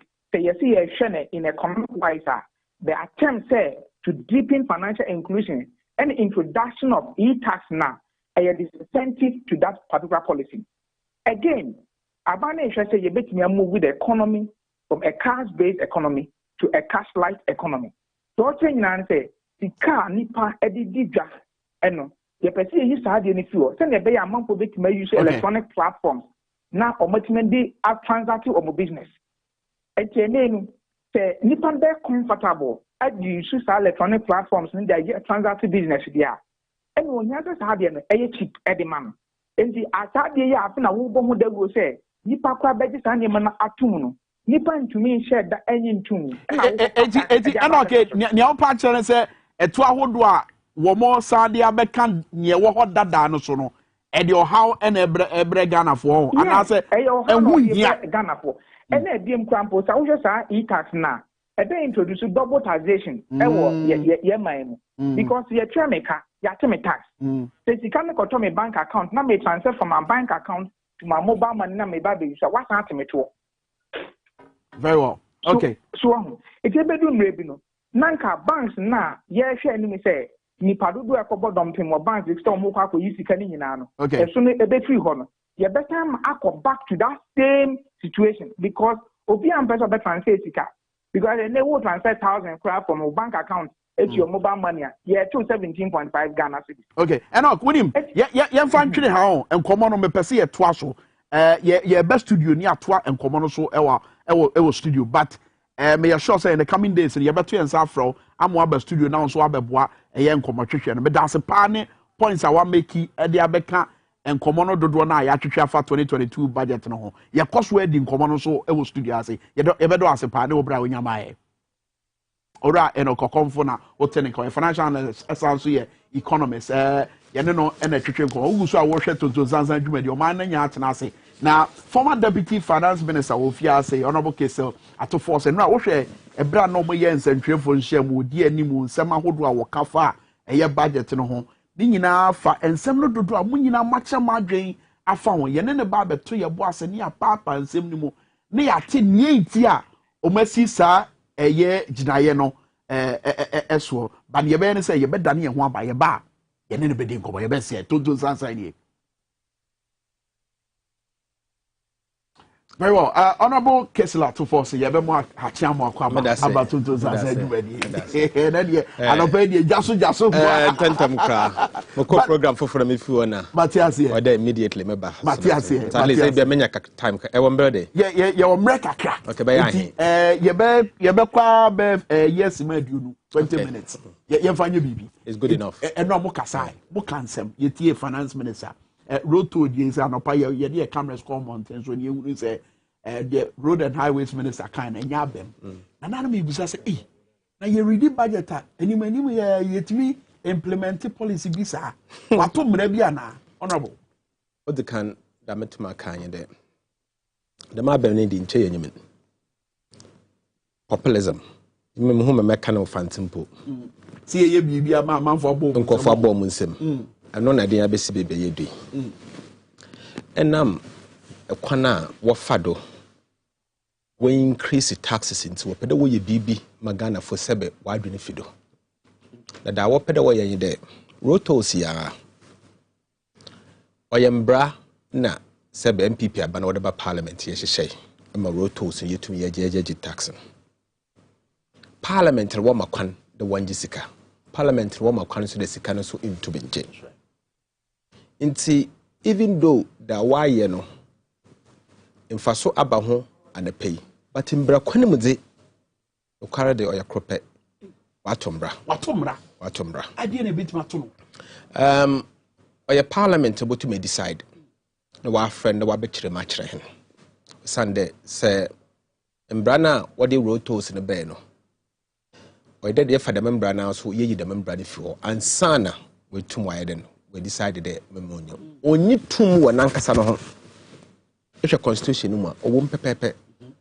tax exemption another wo be yi tax if ho that's right oye parliament nkuto botum widen wa pass the parliament 1 year na we decide why ndem e bia da na ko pede wo yin da wo pede nka wo ye dem pe na Ghana fo wa bonsem amon o che da Ghana fo wa adwene fi oye e kawo dodo munia yenko ka no so da oye mo wan de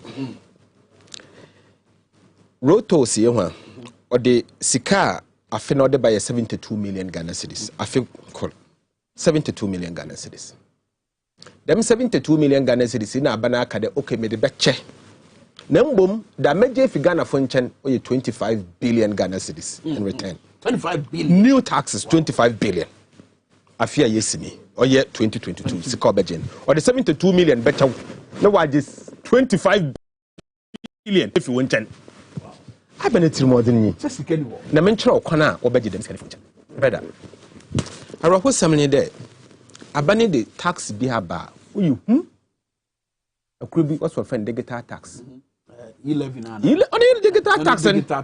Sana time yam a Vice President Bawumia or Kasa if digital economy. Sana now the digital tax rubber. Them tax in it or your Bawumia tax. Digital tax. Exactly. On in some academy. Now, can offer them tax in a bear any day. What's the tax in the exam basa or bejuska? What's the can? Boga for now work into me. Yes. Ghana for boga for now work into me. Or the boga tax aba. Diaspora tax, boga tax. The boga for what will carry bagana, or remit sikana, will be quite sikana or better tax if you do. Or better free boga for no so. Boga for sikano modiabano. If we do Ghana pet no matter tax. Sincerely, ye name the bugger free when Sika whatever or money mu. No bois may show you foreign exchange because one remittance from also papa. Daily ye, imado besa. Bugger phone, Sikana, whatever for bank, but a for Quampapa, or ben backdoor. And also the assembly black marketing, or besu proim. Say, I'm here, I do be senior day. Sikano do could true banking system, the bank and when you Sikadam Papa or Kawasaman on baby. So be wakwe juma, be a 3 jobs, 4 jobs. With your tax were broaching baby or no, or the Sikana, but the young phone tung ponway young chrome.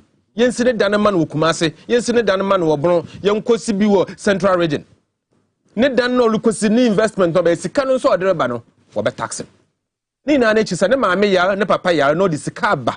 Then the mammy found choir, sir. From Koshano home, ne bread and phone could your school fees, a binds as I can, or better tax fee. Wow.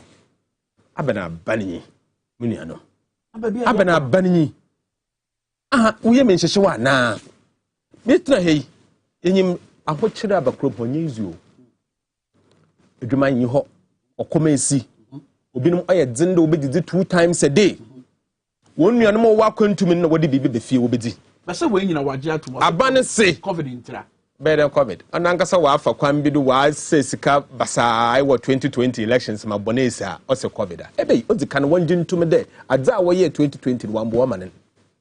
No one factor pa Ghana fo and sana Ghana fo wetuma contribute bibi. Onumpo no there is a limit obetuma afado beje taxes if Ghana fo nchen. There's a limit.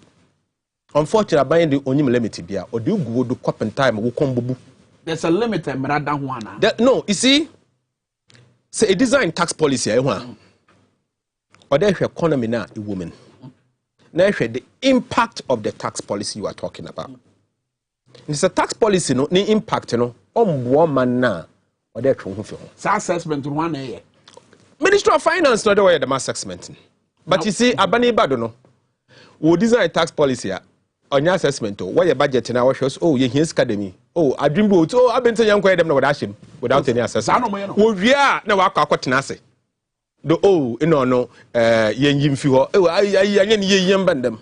What about to Boba Parliament in Paya catcher yen say if fish or ye day and Sunday I walk home with more. We are also we have the men. Son macho mena. Macho mena. And see the means of my year can once me now they would there. On yard papa. On yard papa. Them tax now your remittance, boga taxing, boga fu, ubutu ya tax ukruimu, and the kufuado, and the baunia. On the nature. Okay. Why a former deputy finance minister? Correct. And we will be a buy a sika 721 bank, win him day. So one day a buy by a drain say, eh, say you better kwan hold or so I better boab Sikano, and the above brow man. Exactly. It is what exactly. Now or year now or they on remittances, but you see, you're quite big brew of Beniska. On the pen, many MPP for our Benham, your TV do. That's my mechanic there. You will crew Parliament now what trivial with the tax exemption about. Now what trivial companies are kese. You be no non crobata will be a CBBR. Businesses are kese. We say 1 district, 1 factory. No wako fanzama na ban why do man tax exemption boom. I feel no so no when you see boom. The end of the year now ban will lose revenue 6-7 billion. Aberdeen know they can you stop a tax exemption. That's the low hanging fruit. And I'm telling them there, and this if we say, your Bob Wahon, madam tax exemption in no, Ubutum. Your Bob Wahon, my ban when you sika from the tax exemption.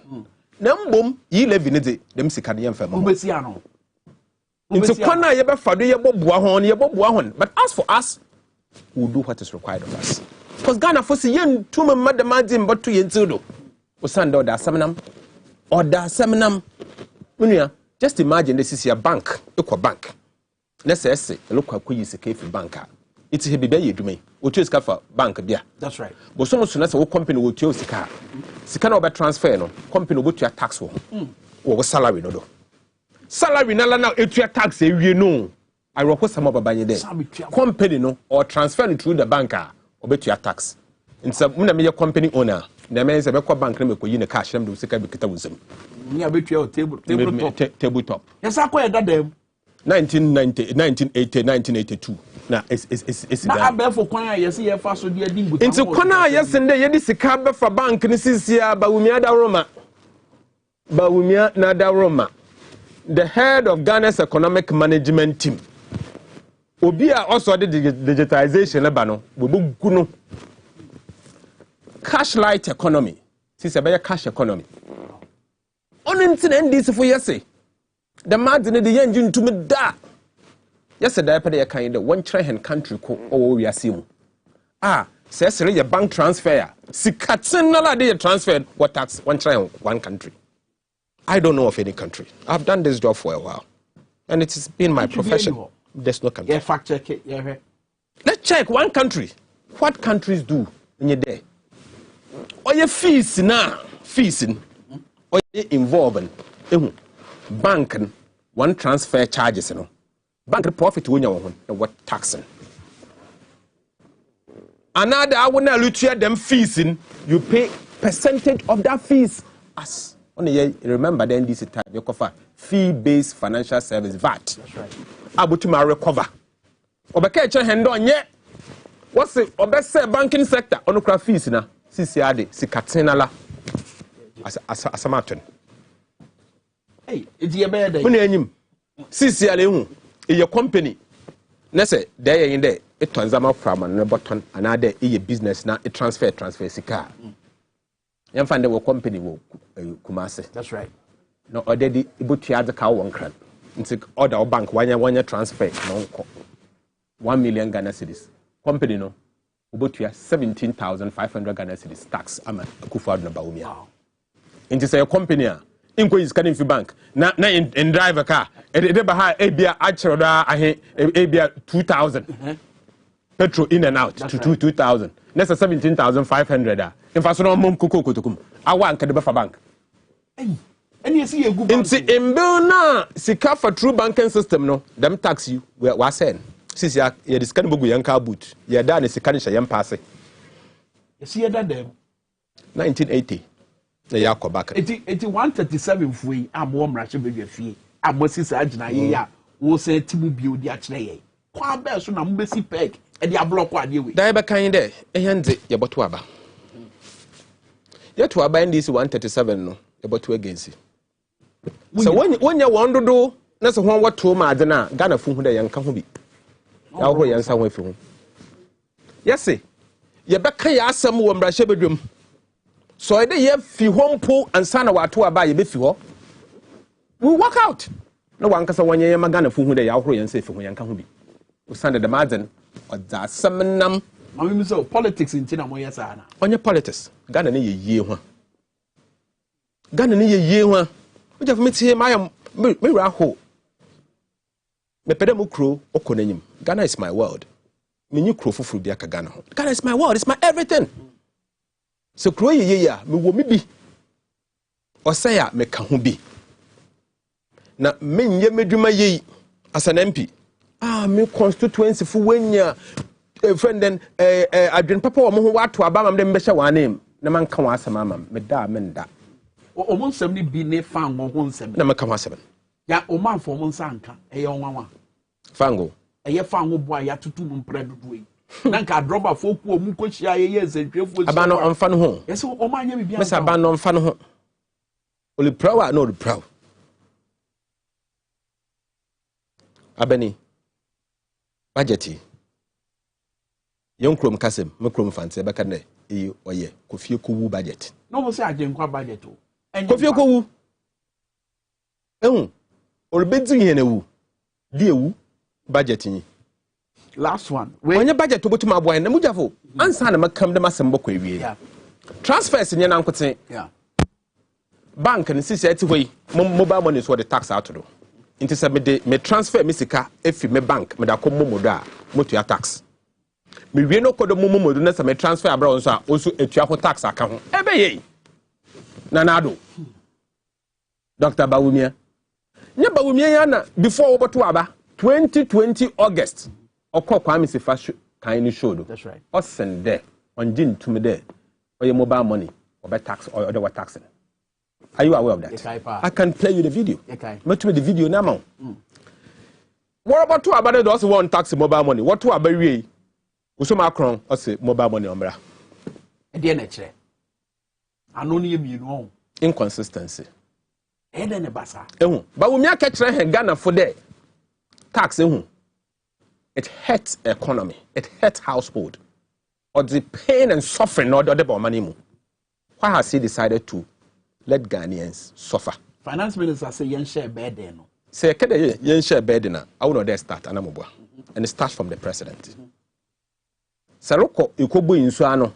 Let's say the 550 Land Cruiser soko. Let's say petrol. Ubia to petrol. Are you sharing the burden with Ghanaians? Say Eroko conference. It was Glasgow in Scotland. Kasa for baye okwe minimdo kasa oho. Sebakasa just for 10 minutes. Let's say the impact 333 the bokwa. No cost the taxpayer, including per diem, over $2 million. You think you are sharing the cost with ordinary Ghanaians? Certainly no. Ibisa Hwana was abandoned the sponsor 24. The others are coming from other agencies. Let me tell you, NPA or a government agency, Sika Wajen or Yamina Sika. That's right. EP or a government agency, Sika Wajen or a Ghanaian Sika. Nina Kabumo or a public fund. President Niska on Sorono, Sika or not spend one ho, non through Sika EP was spent. Nina Kabumo or a government expenditure. It's central government expenditure, not even general government expenditure. So please, ya pa them stage in home. Mobile money in the water taxing.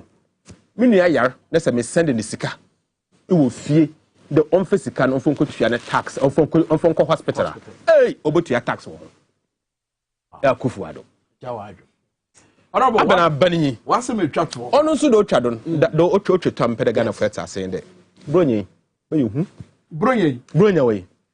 It will go down on record. The or your bronya or the ahocher or quam pain yaudi or the baba. Free say. Usande. Apart from taxes or that being, do you who can say benchmark values now are revising? A monobo bokosol. Esitre number bokosol. A director pharmaceuticals. A director number bokosol. Second market no borrow bakoso. Adibiano no borrow bakoso at least 30% of the inflation number. Already the Ghana for be employer didn't hon. In a bronya bills, then some police and can train them pony and the bronya. Bronya I said oya didn't my hen a bit didn't. It yalu the bansofi and Abba. But insensitivities. But wait about from mobile money is a 2-year money bay. I be a say, Sikani Yababo no day, I have Bessia. Amma, a young brunet me, Eddie Baby.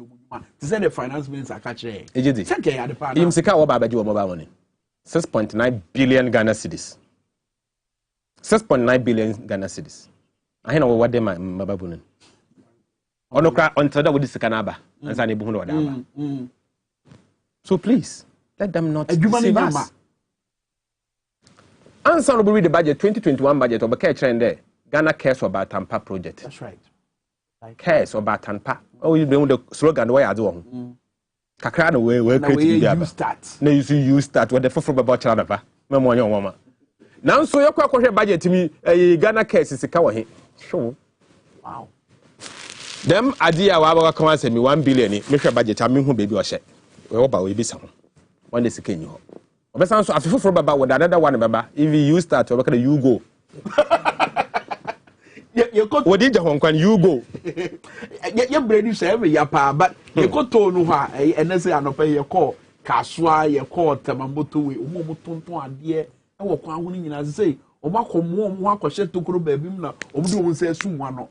yes omuni kwan ho omoton agana. That is why abanime 14 mbrepi what your tax policy on one dream kwechiro ho. And as I've said, tax policy on your ad hoc. All year round you should have people in the room thinking, designing a tax policy. Look at all the side effects, trade-offs, and going forward what is going to happen. But when you're the way ad hoc, I don't know mobility man why. Wow. Whether to remove a tax policy or impose a tax, it is a policy or they interrogating carefully. And I tell you why. The positive impact in there, traffic in a woman will be reduced. That's right. Because car doesn't have to break and go. So certainly there's going to be climate change no mind so. Exactly. That's positive. And I applaud them for that. Negative. Impa obi one livelihood is in that area. Obi hono hweneba wo university. Hono didi hono bonebra. I'm for say recklessness. I mean, forget about it. Yes, it can be recklessness. Nobody or your abandon responsibility. They will make sure that the microphone will create a human man. Because all know you want to. It's a to create a human man. It's a opportunity not to be the demand. Why environmental impact assessment? Abia because a corner lucan. Abia anomabi or the baby so anoman also or right to live and amobwa. And so they make sure that how we move anoman drunk baby. How a bridge will subu in Sunus or Dobson, it will make sure that a bridge in Suna Babason. That's environmental impact. In a way, or impact negatively on the environment. If you impose a policy, you have to do same. You impano or you do this. I didn't read the benefit without a warning. Ended that, okay, Juma on your 50 Ghana cities. Now, Johnny then got China Panso, Kobin 50 Ghana, no, with 2 Mukutu rent and away and the pay on your own quay. That is why a ban should have waited till January, probably. To give them enough time for them to readjust. But you just announce it, what is happening to these people. They are your citizens. You collect tolls from these people. You have a responsibility as a government to make sure these people live. You don't do things like that. That is wrong. Honorable case, thank you very much. But they sure say a part 2. Honorable case, former deputy finance minister and Alteninka. It was your for honey, the prince Kwame me, coming about Amapomachi Kuni, editor to Sansa Jumedi, Abraham Watchna. If you had a member head, now what you come 10 pounds. What's a baby would die, Ewoton Sansa. Your mamma, Ghana and Tinia Bar. Bye bye.